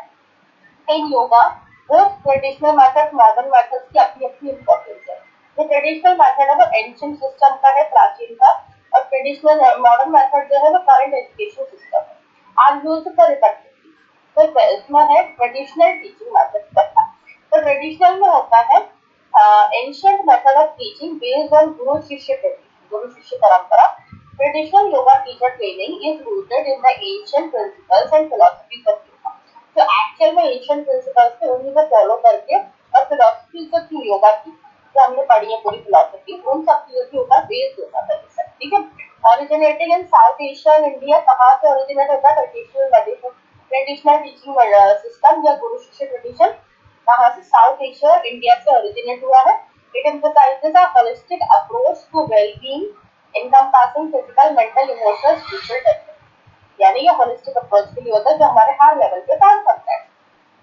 पुराने जमाने में हम अपने छोटे छोटे बच्चों को गुरुओं के पास वहाँ आश्रम में छोड़ देते थे, वहां पे वो अपनी पूरी दिनचर्या सुधारना, पढ़ाई करना, योगा प्रैक्टिस करना सब थी। तो वो उस ट्रेडिशन की बात हो रही जो कि एग्जैक्टली प्रिंसिपल्स के हिसाब से चलती थी। आज की चीजें प्रिंसिपल्स के हिसाब से नहीं चलती है, नीड्स के हिसाब से मॉडिफाई होगी। तो डायरेक्ट टीचिंग बाय गुरु, ये टीचर ने कहा था, personal guidance and close interaction, इसमें एक को पर्सनल गाइडेंस मिलती थी गुरु की, हर एक गुरु से सीधे जाकर के बात करके समझ की चीज समझ सकता था, प्लस क्लोज इंटरेक्ट कर सकता था। एम्फेसिस ऑन डिसिप्लिन, डिसिप्लिन बहुत जरूरी था उसके लिए। अपने नियम वैल्यूज बहुत जरूरी थे और स्पिरिचुअल ग्रोथ, आध्यात्मिक तरफ आपकी ग्रोथ बहुत जरूरी। लर्निंग थ्रू ऑब्जर्व, या तो ऑब्जर्व करके क्या आप दूसरों को देख के, ग्रुप को ऑब्जर्व करके, अपनी प्रैक्टिसेस करके और मेडिटेशन करके, इन सब चीजों के ऊपर डिपेंड करता है। फिर आता है मेथड यूज, कौन कौन से मेथड्स यूज होते हैं, demonstrate and imitation method, oral teaching and meditation and self practice. ठीक है, तो डेमोन्स्ट्रेशन में आप डेमोन्स्ट्रेट करके बताओगे, आप नकल करके मेडिटेशन को नकल करना, उसने जैसा हाथ उठाया वैसे ही हाथ आप उठा रहे, वैसे प्रैक्टिस आप कर रहे। फिर आता है ओरल टीचिंग, यानी जिसमें से आप बोल रहे हो सामने वाला सुन रहा है। फिर आता है meditation and self experience, meditation करके सेल्फ एक्सपीरियंसेस दे रहा है, आपको मेडिटेशन करवा के आपको एक्सपीरियंसेस करवाए। इनके फायदे क्या क्या है, डीप अंडरस्टैंडिंग होती है, comprehension explanation of yogic principles and practices, आप बहुत अच्छे से चीजें समझ पाते हो, योगिक प्रिंसिपल्स और प्रैक्टिसेस को समझ पाते हो। Discipline and commitment, cultivating and dedicated and transformative practices आप कर पाते हो। स्पिरिचुअल ग्रोथ, आध्यात्मिक तरफ आप अपने आप को लेके जाओगे, सेल्फ अवेयरनेस, आपको खुद के बारे में ज्ञान हो जाता है, इनर पीस, अंदर की शांति आपको हो जाती है। फिर आता है आपका holistic approach, integration of physical, mental, emotional. Holistic में हमेशा सारे लेवल्स के बेनिफिट्स वो आता है। इसकी लिमिटेशंस है ट्रेडिशनल की, लिमिटेड एक्सेस, यानी हर स्टूडेंट वहां तक नहीं पहुंच सकता। लेस यूज ऑफ टेक्नोलॉजी, वहाँ पे टेक्नोलॉजी नहीं क्योंकि ट्रेडिशनल सिस्टम है, और टाइम कंज्यूमिंग है, वहाँ पे आपको 6 महीने साल पर पूरा टाइम लगना पड़ता है। मॉडर्न टीचिंग मेथड्स क्या है, modern teaching methods, contemporary teaching method, जिसमें कि साइंटिफिक और टेक्नोलॉजिकल अप्रोचेस यूज होते हैं। हमारी साइंस रिसर्चेस जो हुई है, साइंटिफिक स्टडीज जो हुई है, उसके ऊपर प्लस टेक्नोलॉजीज के ऊपर बेस्ड होता है ये। Modern yoga teacher training has emerged in responses to the growing popularity and evolving needs of the yoga community। तो ये क्या करता है, ये आपकी कम्युनिटी को प्रॉपरली सब चीजों को इवॉल्व करता है, आपको समझाता है, योगा कम्युनिटी की नीड्स के हिसाब से मॉडिफाई होता है। It adapts ancient teachings to contemporary Western culture। ये वेस्टर्न कल्चर को भी अडॉप्ट करता है, क्योंकि आपको आपकी टीचिंग अच्छी करना है, इन्फ्लुएंस करना है, often with a greater emphasis on physical fitness and exercise। आपकी फिजिकल फिटनेस के ऊपर भी डिपेंड करता है। मॉडर्न प्रैक्टिस ऑफर फीचर्स, अब उसकी प्रैक्टिस होती है फिजिकल फोकस, emphasis on आसन, अलाइनमेंट एंड इम्यूनिटी, तीनों चीजों पर हम ध्यान देते हैं। दूसरा है एक्सेसिबिलिटी, यानी flexible formats like online courses and short programmes आपको करना होता है। ऑनलाइन लेवल पे हम पढ़ रहे हैं, जिससे टेक्नोलॉजी होती है, मॉडर्न टीचिंग के साथ भी हम लोग ऑनलाइन पढ़ पा रहे हैं। कौन इंसान कहाँ है वो ऑफलाइन कैसे पढ़ता, टाइम कंज्यूम होता है आना जाने में। अब आप घर पे बैठे हो 2 घंटे आप पढ़ सकते हो, 2 घंटे आपकी ट्रैवल से बच रहे हो आप, और शॉर्टर प्रोग्राम्स रख सकते हो। कंटेम्पररी अडेप्टेशन, जिसमें incorporating modern movement, science and western practice, यानी तो मॉडर्न साइंसेस को भी अप्रोच करते हैं और वेस्टर्न प्रैक्टिसेस को भी लेकर के आते हैं। Continuing education opportunities for ongoing learning and specialization, हमारे लिए शॉर्ट कोर्सेज निकल के आते हैं, और शॉर्ट कोर्सेज में हम डिजाइन करते हैं। 5.5 साल के कोर्स को 3 साल में डिवाइड किया गया, DED में, MA MSc योगा में भी डिजाइन किया गया, ये शॉर्ट कोर्सेज हम लोग डिजाइन करते हैं। फिर की फीचर्स क्या होंगे, स्टूडेंट सेंटर्ड होता है, ये स्टूडेंट के हिसाब से लर्निंग चलती है, उसमें पूरी टीचर के हिसाब से चलती है। इसमें use of technology, audio visual aids, दिखा के, समझा के, बोल के, इसमें फोकस करते हैं प्रैक्टिस और थ्योरेटिकल नॉलेज पर और स्किल्स को डेवलप। कौन कौन से मेथड यूज होते हैं, लेक्चर मेथड, जो मैं आपको अभी लेक्चर दे रही हूँ, डेमोन्स्ट्रेशन जब मैं आपको पूरा आसन करके दिखाऊंगी, डिस्कशन इसमें हम लोग बात करेंगे, ऑनलाइन टीचिंग, वेबिनार कोर्सेज को हम सब पढ़ रहे हैं, और ऑडियो विजुअल प्रेजेंटेशन, ठीक है, इसके थ्रू हम लोग पढ़ सकते हैं मेथड्स। इसके एडवांटेजेस क्या है, flexibility and accessibility. Flexibility and accessibility का मतलब पूरी तरह से लचीलापन, यानी आप कहीं से भी बैठ के पढ़ सकते हो, variety of formats and schedules to suit individual needs, ठीक है। emphasis on no personal well-being, integration of self-care, stress management and emotional intelligence, यानी आप अपने खुद के लिए अपना स्ट्रेस मैनेज करके, अपने इमोशनल इंटेलिजेंस के ऊपर काम करके आप ये सब चीजें कर सकते हो, तो आपको फायदा मिलेगा। ज्यादा कंटेम्पररी रेलेवेंस, यानी adapting ancient teachings to modern lifestyles and, यानी एंशिएंट टीचिंग्स को समझ के हमको उसको थोड़ा सा मॉडर्न लाइफ में मॉडिफाई करके अपने जीवन में उसको उतारना है और उसको समझना है। Continuing education opportunities for ongoing learning and specialization. Limitations क्या है, लेस पर्सनल कनेक्शन, इसमें क्या होता है हम लोग सब ऑनलाइन जुड़ते हैं, हमारा कोई पर्सनल कनेक्शन नहीं है, हम मिल नहीं रहे, हमें बात करने का समय नहीं है। में lake depth of traditional learning में हम उतना गहराई तक नहीं जाते और ओवर डिपेंडेंस हो जाती है हमारी टेक्नोलॉजी पर। अगर नेट नहीं है तो हम क्लास नहीं कर पाएंगे, अगर हमारा सिस्टम काम नहीं कर रहा तो हम क्लास नहीं कर पाएंगे, कभी मौसम खराब है, लाइट नहीं है, पावर कट है तो हम नहीं कर पाएंगे। तो ये पूरी तरह से टेक्नोलॉजी के ऊपर डिपेंड है। अब कंपैरिजन कर सकते हैं हम एक बार ट्रेडिशनल मॉडल का। तो ट्रेडिशनल जो है उसमें अगर हम अप्रोच देखें तो ट्रेडिशनल में टीचर सेंटर रहती है, मॉडर्न में स्टूडेंट सेंटर। एस्पेक्ट इंटरेक्शन की बात करें, ट्रेडिशनल में पर्सनल और क्लोज इंटरेक्शंस रहते हैं और मॉडर्न में ग्रुप और ऑनलाइन बेस्ड होता है, पर्सनल इंटरेक्शंस रहते हैं।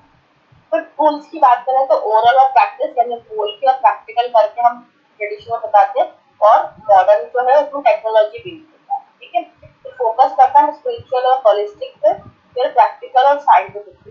ठीक है, तो रीच करते हैं हम लिमिटेड और वाइड लोगों को, यानी लिमिटेड यानी हम कम लोगों को करते हैं क्योंकि हम स्पेसिफिक सेंटर में टीचर्स की बेसिस पे प्रैक्टिकल कर रहे हैं। इसमें वाइड इसलिए कि हम 50 लोग से जुड़ सकते हैं ऑनलाइन लेवल पे, एक क्लास में 50 बच्चे रख सकते हैं, लेकिन ऑनलाइन लेवल पर काफी सारे लोग जुड़ सकते हैं। ग्लोबली भी जा सकते हैं, बाहर के लोगों को भी हम लोग ऑनलाइन वेबसाइट पर से कनेक्ट कर सकते हैं। ठीक है, फिर आता है इंटीग्रेटेड अप्रोच, सबसे best method. Combine both methods, जिसमें ट्रेडिशनल और मॉडर्न दोनों कंबाइन करते हैं। तो ट्रेडिशनल में का जो यूज है इसमें क्या है, पर्सनल गाइडेंस और टेक्नोलॉजी दोनों मिलते हैं, प्रैक्टिकल और थ्योरेटिकल मेथड दोनों मिलते हैं। इसमें कौन से मेथड होता है, demonstration, explanation, imitation, command and discussion. Demonstration पता ही है, जो हम करके दिखाते हैं, डेमोन्स्ट्रेट करके एक्सप्लेन करते हैं चीजें, इमिटेशन यानी नकल करके दिखाते हैं, कमांड देते हैं और डिस्कशन करते हैं। इसमें मेथड अब हम थोड़ा सा डीपली पढ़ेंगे जो भी मेथड। पहला आता है देखिए, अभी तक हम सारे मेथड को शॉर्ट में पढ़ते आए, अब इन डिटेल हमारे पास है। तो teacher shows the posture practice physically and students observe. मैं आपको पूरा पोस्चर करके दिखाऊंगी और आप इसको ऑब्जर्व करेंगे, तो वो डेमोन्स्ट्रेशन है। तो इसमें क्या होता है, teacher performs answer step by step, वो बताएगा कि आप सांस लेते हुए हमें हाथ उठाना है, सांस छोड़ते हुए करना है। मैं जल गई यही करती मम्मी। तो वो बताएगा कि सांस लेते हुए हमें हाथ उठाना है, फिर सांस छोड़ते हुए हमें ऊपर लेके जाना है, फिर हमें इंटरलॉक करना है फिंगर्स को। तो ये हम पूरा डेमोन्स्ट्रेट करेंगे, स्टेप बाय स्टेप हम बताते हैं। स्टूडेंट जो होता है वो पूरा अलाइनमेंट देखता है, ब्रीदिंग देखता है, ट्रांजिशन देखता है, उसके बाद वो ऑब्जर्व करके फिर वो खुद प्रैक्टिस करता है। ठीक है, टीचर डेमोन्स्ट्रेट ताड़ासन बिफोर स्टूडेंट्स ट्राई। तो एडवांटेजेस की बात करेंगे तो क्लियर विजुअल अंडरस्टैंडिंग है। तो मैं आपको करके दिखाऊंगी तो आपको क्लियर पोस्चर समझ में आएगा कि आपको कैसे हाथ उठाना है, कैसे क्या फोल्ड करना है, कैसे क्या करना है। बिगिनर्स के लिए बहुत ज्यादा इम्पोर्टेंट है, वो बिना डेमोन्स्ट्रेशन के समझेंगे नहीं। मैं आपको कमांड देके समझा दूंगी, क्योंकि मैंने आपको 4 क्लासेस में बता दिया है कि ताड़ासन ऐसे होता है। फिर आएगा इम्प्रूव एक्यूरेसी, एक्यूरेट चीज आप कर। फिर आता है लिमिटेशन, स्टूडेंट्स में depend too much on teacher. इसमें स्टूडेंट्स पूरी तरह से टीचर के ऊपर ही डिपेंड हो जाता है, क्योंकि उसको जब तक वो डेमोन्स्ट्रेट करके नहीं दिखाएगा तो उसको आएगा नहीं, क्योंकि उसको आदत ही उस चीज की पड़ी है। फिर not ideal for large groups without teacher. बड़े ग्रुप्स के लिए हम नहीं कर सकते हैं क्योंकि उनको विजिबिलिटी ही नहीं होती ना इतनी।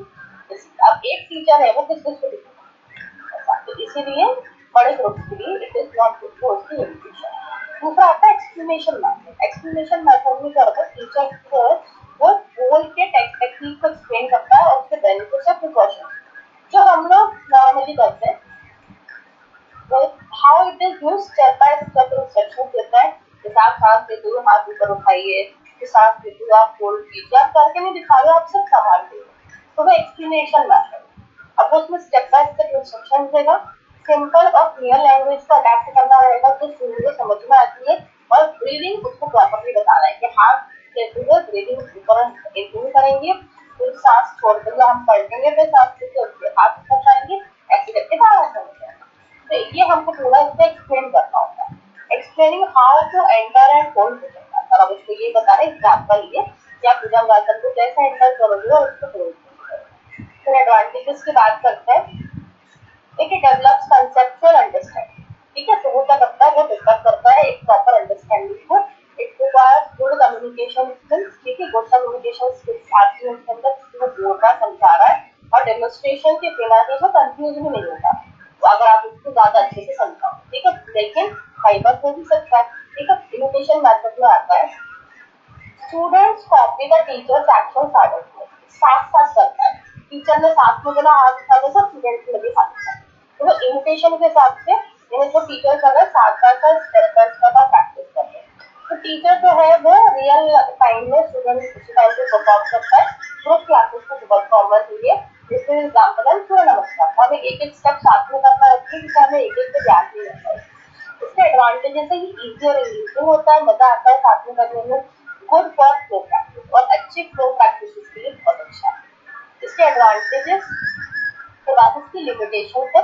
लिमिटेशन में क्या होता है, लेस फोकस एंड अब क्योंकि खुद हम उसको सेट करते हैं तो हम एक दूसरे को करेक्ट नहीं कर पाएंगे, हम ऑब्जर्व नहीं कर पाएंगे ना सारी चीजें, क्योंकि किसी पोस्टर में आपकी आंख के नीचे होगी, किसी पोस्टर में आपका कितना पोस्टर अलग हुआ, तो आप सबको नहीं देख पाओगे, आप सबको समझ नहीं पाओगे। It is for long practice and it is not observe.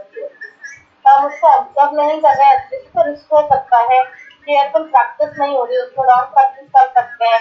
उन्होंने आपका देखा कि आपका पैर सीधा रहेगा तो उन्होंने सीधा नहीं कहा, उन्होंने उसको बोल कर लिखी, उनकी विजिबिलिटी के हिसाब से जितना दिख रहा है वो तरह प्रैक्टिस कर, उनकी वेज ऑफ अंडरस्टैंडिंग अलग, तो आप उनको जाके ऑब्जर्व नहीं करेंगे तो वो रिस्क से जाते हैं। ठीक है, फिर आता है command method. Teacher gives clear direct command and students respond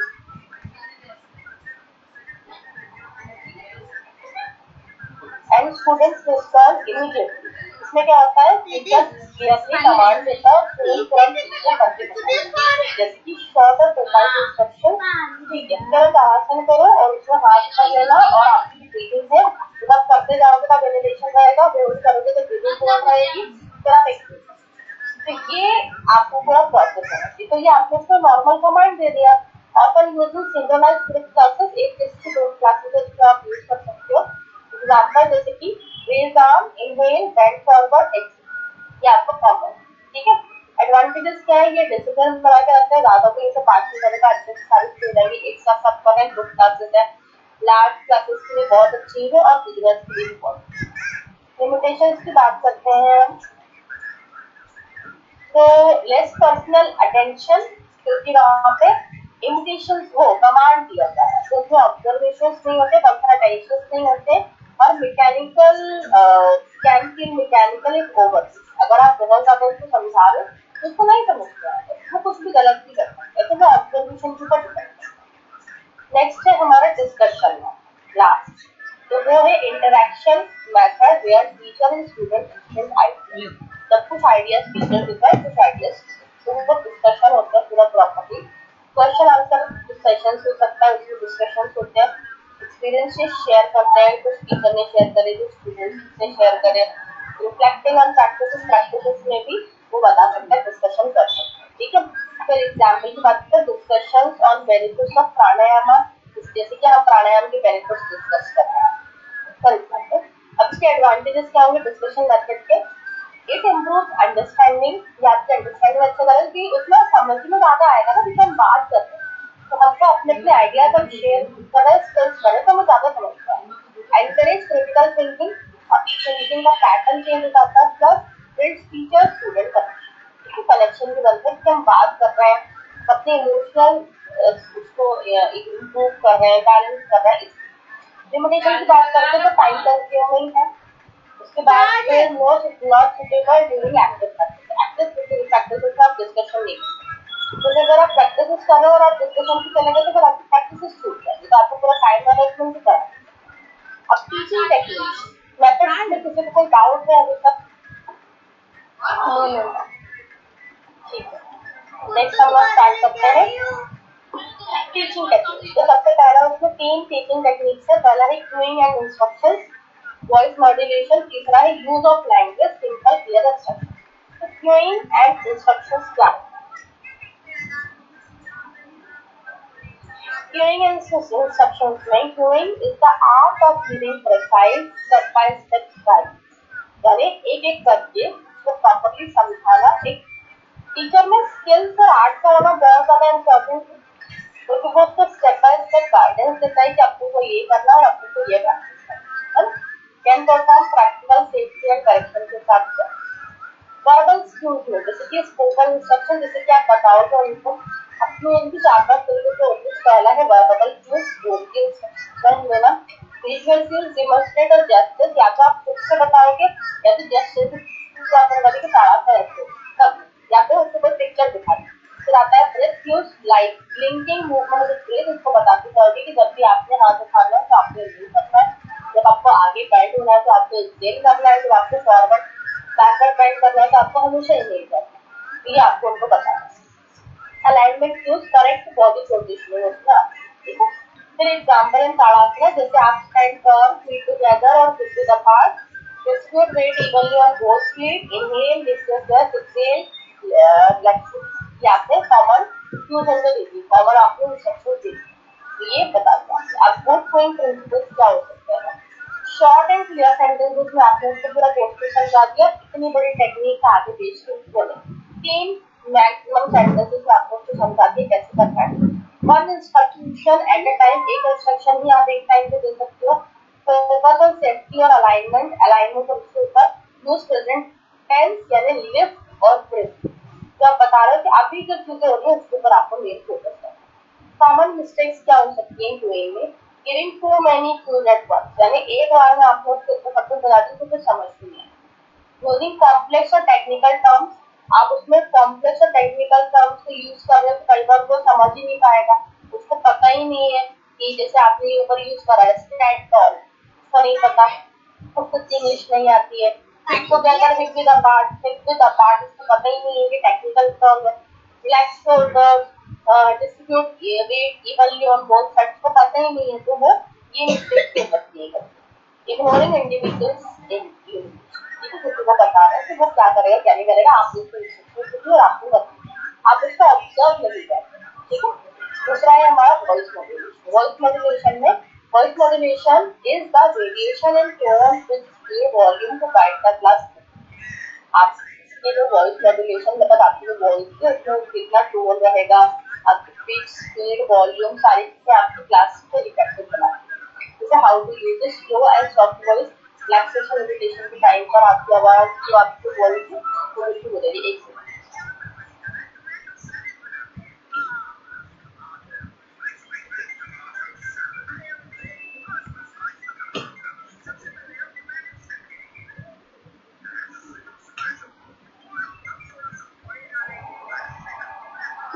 तो आपका स्लो और सॉफ्टवेयर जब आप रिलैक्सेशन करवा रहे हो, मेडिटेशन करवा रहे हो, तब आपके एक सॉफ्टवेयर होना चाहिए, आराम से आप बोलो तभी सामने वाला रिलैक्स हो पाएगा, है ना।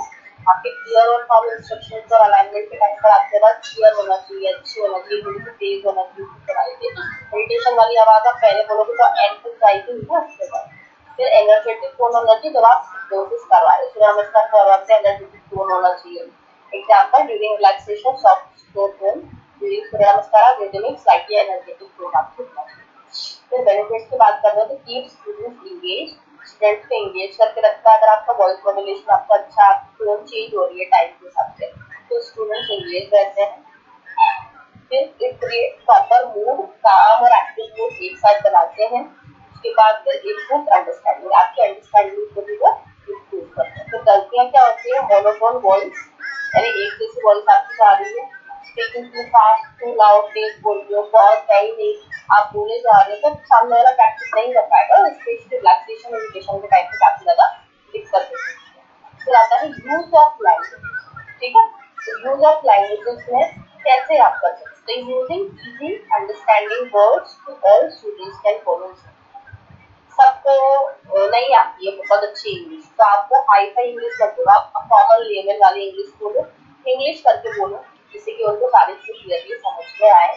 गाइडलाइंस की बात करते हैं उसमें यूज सिंपल इंग्लिश, वीडियो या लोकल लैंग्वेज आप यूज कर सकते हो। अवॉइड जार्गन, यानी इंस्टीड ऑफ फोरेंसिक एक्सटेंशन से ओपन योर चेस्ट, आप उनको सिंपल लैंग्वेजेस में समझाओ। फोरेंसिक एक्सटेंशन उनको समझ में नहीं आएगा ना, आप उनको बोलो open your chest, extend your chest, stand your chest, तो उनको समझ में आए। यूज पॉजिटिव लैंग्वेज, अच्छी लैंग्वेज यूज करो। अरे तुमसे हो ही जाएगा, मुझे ऐसा नहीं, अरे ठीक है अभी नहीं हो रहा ना, कुछ देर बाद हो जाएगा, अभी इतना स्ट्रेस हो रहा है, बॉडी में स्टिफनेस है, हैबिट में हो जाएगा तो होने लग जाएगा, ऐसे उसको समझाना। प्लस बी रिस्पेक्टफुल एंड, ठीक है। फिर example in bhujangasana, engage spinal extensor, expand thoracic cavity, lift your chest, gentle and look, उसको आपको अलग तरीके से सिंपल लैंग्वेज को समझाना। क्या फायदा होता है लैंग्वेज का? जो इजी अंडरस्टैंडिंग होता है सारे एज ग्रुप्स के लिए, कॉन्फिडेंस बिल्ड करता है स्टूडेंट्स के अंदर लैंग्वेज को, प्लस रिस्क ऑफ इंजरी को कम। अब इसकी गलतियां क्या क्या होती है? कॉम्प्लिकेटेड वर्नाक्युलरी, यानी बहुत कठिन शब्द अगर आप बोलोगे सामने वाले को समझ में नहीं आएगा। नेगेटिव कमांड नहीं करना है, डोंट यूज, करो ही मत, आपसे हो नहीं पाएगा, तो उसका कॉन्फिडेंस भी लो हो जाता है। प्लस लॉन्ग और कंफ्यूजिंग सेंटेंसेस हो रखता है। क्लियर है यहाँ तक सबको? अब इसका यूज आएगा असाइनमेंट्स, प्रोजेक्ट्स और होम प्रैक्टिसेस। यस, तो कुछ बोला था? नो मैम, क्लियर है। ठीक है, अभी हमारा ये एक और टॉपिक है असाइनमेंट, प्रोजेक्ट्स और होम वर्क। ये कितना बड़ा है? ठीक है, ये हो जाएगा। इसके बाद हमारा कोर्स हम लोग लगता है। तो हमारा यूज ऑफ असाइनमेंट्स, प्रोजेक्ट्स और होम प्रैक्टिसेस, अब इन सब चीजों का हमारे टीचिंग मेथड्स में क्या यूज है? पहला है micro teaching and team teaching. Micro teaching, team teaching समझना। दूसरा है सुपरवाइज्ड टीचिंग प्रैक्टिस।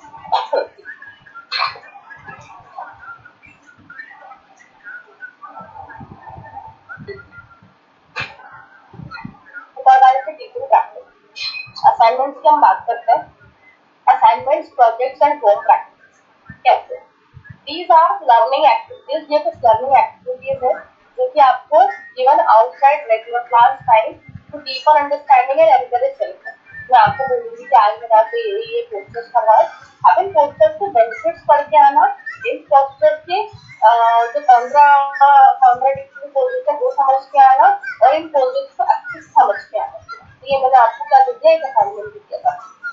अलग मतलब रेगुलर क्लास टाइम के अलावा मुझे आपको कुछ करना है। इसमें 3 चीजें होती है, असाइनमेंट्स, प्रोजेक्ट्स और होम।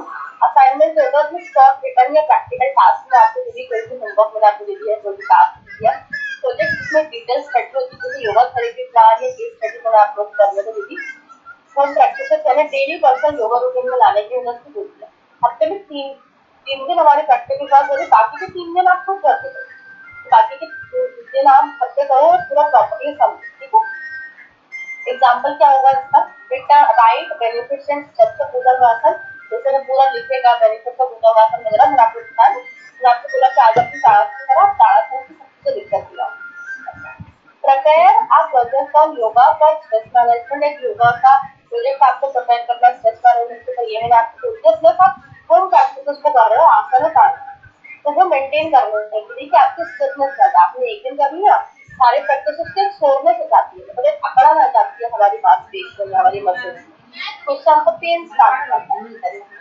इनके एडवांटेजेस क्या है? ये हमारे अंदर सेल्फ प्रैक्टिस को बढ़ाते हैं, सेल्फ डिसिप्लिन को बढ़ाते हैं, प्रैक्टिकल अंडरस्टैंडिंग लेकर आते हैं हमारे अंदर, प्लस रिसर्च और ऑब्जर्वेशन स्किल्स। ठीक है, लिमिटेशंस क्या है? स्टूडेंट मोटिवेशन, इसलिए स्टूडेंट मोटिवेशन जरूरी है, plus need to monitor consistency, और कंसिस्टेंसी भी जरूरी है, टीचर को उतना उसको मॉनिटर करना रहे। इसमें आता है micro teaching and team teaching. तो कैसे होगा micro teaching, team teaching? Micro teaching का मतलब है आप शॉर्ट फोकस टीचिंग प्रैक्टिस 5 से 10 मिनट की, जिसमें आपने ट्रेनर जो है, ट्रेनर टीचर्स और स्मॉल टॉपिक या स्मॉल छोटे टॉपिक्स को छोटे से ग्रुप में, जैसे 5 ग्रुप में उन्होंने बोलते हैं कि 5 ग्रुप में ये करना, ये माइक्रो टीचिंग हो गई। ठीक है, तो इसमें क्या होता है कि इसका पर्पस क्या है? Improve specific teaching skills. इसमें वॉइस टाइमिंग और ट्यूनिंग, जो हम लोग ऊपर पढ़ेंगे, ये सब चीजें वहाँ पे होती है। प्लस कॉन्फिडेंस बनता है बच्चों का, तो लर्नर्स को उनका कॉन्फिडेंस अच्छा होता है। फिर इसमें एग्जाम्पल है teaching only the steps of tadasana time. सिर्फ आप 5 मिनट के अंदर एक क्वेश्चन का आपने बता दिया, उसके बाद में आपने उसका असाइनमेंट दे दिया, तब आप करते हैं। ठीक है, इसके एडवांटेजेस हो सकते हैं कि इसके स्किल मूवमेंट की अच्छा है कि भाई आपने तो बता दिया, तो खुद से पढ़ेंगे ना, अगर सेल्फ स्टडी करोगे तो आपकी याद जल्दी रहता है और आपकी अच्छा रहता है। प्लस इमीडिएट फीडबैक आपको मिल जाएगा, प्लस टीचिंग एंजाइटी कम है। ठीक है, लिमिटेशंस कैसे? लिमिटेड रियल क्लास एक्सपीरियंसेस, आप जो एक्सेल में समझाओगे वो नहीं होता, जिसकी जो आप करवा रहे हो आप उसे explanatory method, command method, demonstration method, ये लेक्चर के साथ समझा रहे हो। आपने 5 सेकंड में बोल दिया कि ये करके जा रहा, तो वो हो सकता है उसको समझ में नहीं आया कैसे करके जा रहा वो।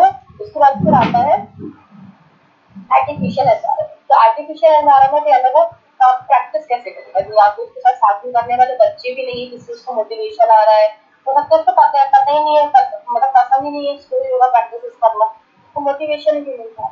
फिर आता है टीम टीचिंग। टीम टीचिंग में 2 या 2 से ज्यादा टीचर जो है वो अपनी अपनी रिस्पॉन्सिबिलिटी शेयर करके समझाते हैं। How it works, one demonstration, अगर 2 लोग हैं एक ही क्लास में, तो एक डेमोन्स्ट्रेट कर रहा है और एक बोल के समझा रहा है, वो आपको समझाएगा, प्लस इसमें one handle story, another handle practice, एक थ्योरी बता रहा है और एक प्रैक्टिस कर रहा है। फॉर एग्जाम्पल में सूर्य नमस्कार के टाइम पर एक डेमोन्स्ट्रेट करने के लिए होना चाहिए और एक टीचर जो है वो यूजर करेक्शन के लिए होना चाहिए। मैंने आपको पता नहीं कभी हमने ऊपर बढ़ा था क्यूइंग में कि अगर मैं सिर्फ समझा रही हूँ तो मैं फिर आपको करेक्ट कैसे करता हूँ, तो सूर्य नमस्कार में सबसे ज्यादा होता है कि अब आप आपको करेक्ट हो जाए। एडवांटेज, बेटर क्लास मैनेजमेंट हो सकता है क्योंकि 2 लोग हैं, तो एक डेमोन्स्ट्रेट कर रहा है, एक समझा रहा है। कंबाइंड स्ट्रेंथ ऑफ टीचर्स को करके, प्लस दूसरों को बड़े ग्रुप्स के लिए बहुत ज्यादा जरूरी है, तो 2 या 2 से ज्यादा टीचर्स एक ही ग्रुप को हैंडल करें। लिमिटेशंस, कोऑर्डिनेशन होना बहुत जरूरी है। एक टीचर ने पढ़ाया ताड़ासन है, करना होता है, या उनके बीच में वो मतलब कोऑर्डिनेशन नहीं है, यानी उनके बीच में वो बैलेंस नहीं, तो वो बैलेंस होना बहुत जरूरी है, नहीं तो वो नहीं हो पाएगा इफेक्टिव उतना। पॉसिबल कंफ्यूजन, अगर कोई सिंक्रोनाइज वे में पॉसिबल कंफ्यूजन होता है तो वो आपको पहले से प्लान बना के रखना है, तो हम ये करवाएंगे, तो मैं ये डेमोन्स्ट्रेट करूंगा, तुम ये समझाना, वो आपको पहले प्लान बना के रखोगे तब आप करते हो। तीसरा आता है supervised teaching practice. Supervised teaching practice क्या होता है? Teaching conducted by trainee under the guidance of an experience teacher और सुपरवाइजर, यानी मैं तुम लोगों में से किसी एक को बोलूं चलो मेरे साथ, और मेरी गाइडेंस के अंदर अब तुम लोगों को समझाओ तो मैंने तुम्हें पढ़ाया है, क्योंकि तुम ट्रेनी हो, अब मैं तुम्हें देखना चाहती हूँ और मेरी गाइडेंस के अंदर तुम लोगों को समझाओगे, पढ़ाओ। तो ये सुपरवाइज्ड टीचिंग है, लेकिन मैं आपको सुपरवाइज कर रही हूँ, मैं आपको गाइड कर रही हूँ। ठीक है, how it's done? Trainee conducts for partial class, या तो आधी क्लास ट्रेनी लेगा या तो पूरी क्लास लेगा।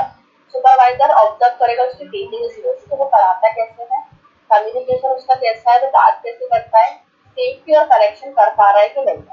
ठीक है, फीडबैक सेशन के बाद वो बच्चों से लेगा और उससे भी लेगा कि उसका बच्चों के साथ क्या एक्सपीरियंस रहा और बच्चों का किसके साथ एक्सपीरियंस। ठीक है, तो बस एडवांटेजेस क्या है? रियल टीचिंग एक्सपीरियंस, यानी एक्चुअल टीचिंग एक्सपीरियंस में हेल्प करता है, इम्प्रूव कॉन्फिडेंस बढ़ाता है जो ट्रेनी है उसका, और कंस्ट्रक्टिव फीडबैक, यानी समझ में आता है कि वो अच्छा पढ़ा रहा है, नहीं पढ़ा रहा है, उसमें कोई कमी तो नहीं है, ये सब चीजें क्लियर है। ठीक है, लिमिटेशंस की बात करें तो परफॉर्मेंस प्रेशर, तो परफॉर्मेंस समझ में आ जाता है, परफॉर्मेंस प्रेशर जो होता है वो just depends on quality of super, यानी जिस तरह से आप उसको सुपरवाइज कर रहे हैं उससे भी आपकी एक नई टीचिंग स्किल। एक बच्चे को पढ़ाना और एक पढ़े लिखे ट्रेनिंग को सुपरवाइज करना दोनों अलग अलग चीज है। ठीक है, तो हमारी 3rd यूनिट खत्म हो गई है, नेक्स्ट हमारी 4th यूनिट है जिसमें कि टीचिंग एज एन रिवॉल्यूशन आएगा। अभी तक किसी को कोई डाउट है तो बताइए।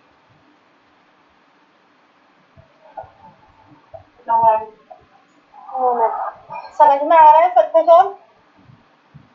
फिर आता है types of yoga class, unit 5। ठीक है, 2 यूनिट और रह गई है, मे भी शायद एक ही क्लास में। ठीक है, चलिए, हैव अ गुड डे सबको। कोई भी डाउट होता है नेक्स्ट क्लास में पूछिएगा, 4th और 5th यूनिट हम लोग नेक्स्ट क्लास में खत्म करेंगे। ठीक है, थैंक यू मैम। चलिए, जय श्री कृष्ण सभी को। जय श्री कृष्ण।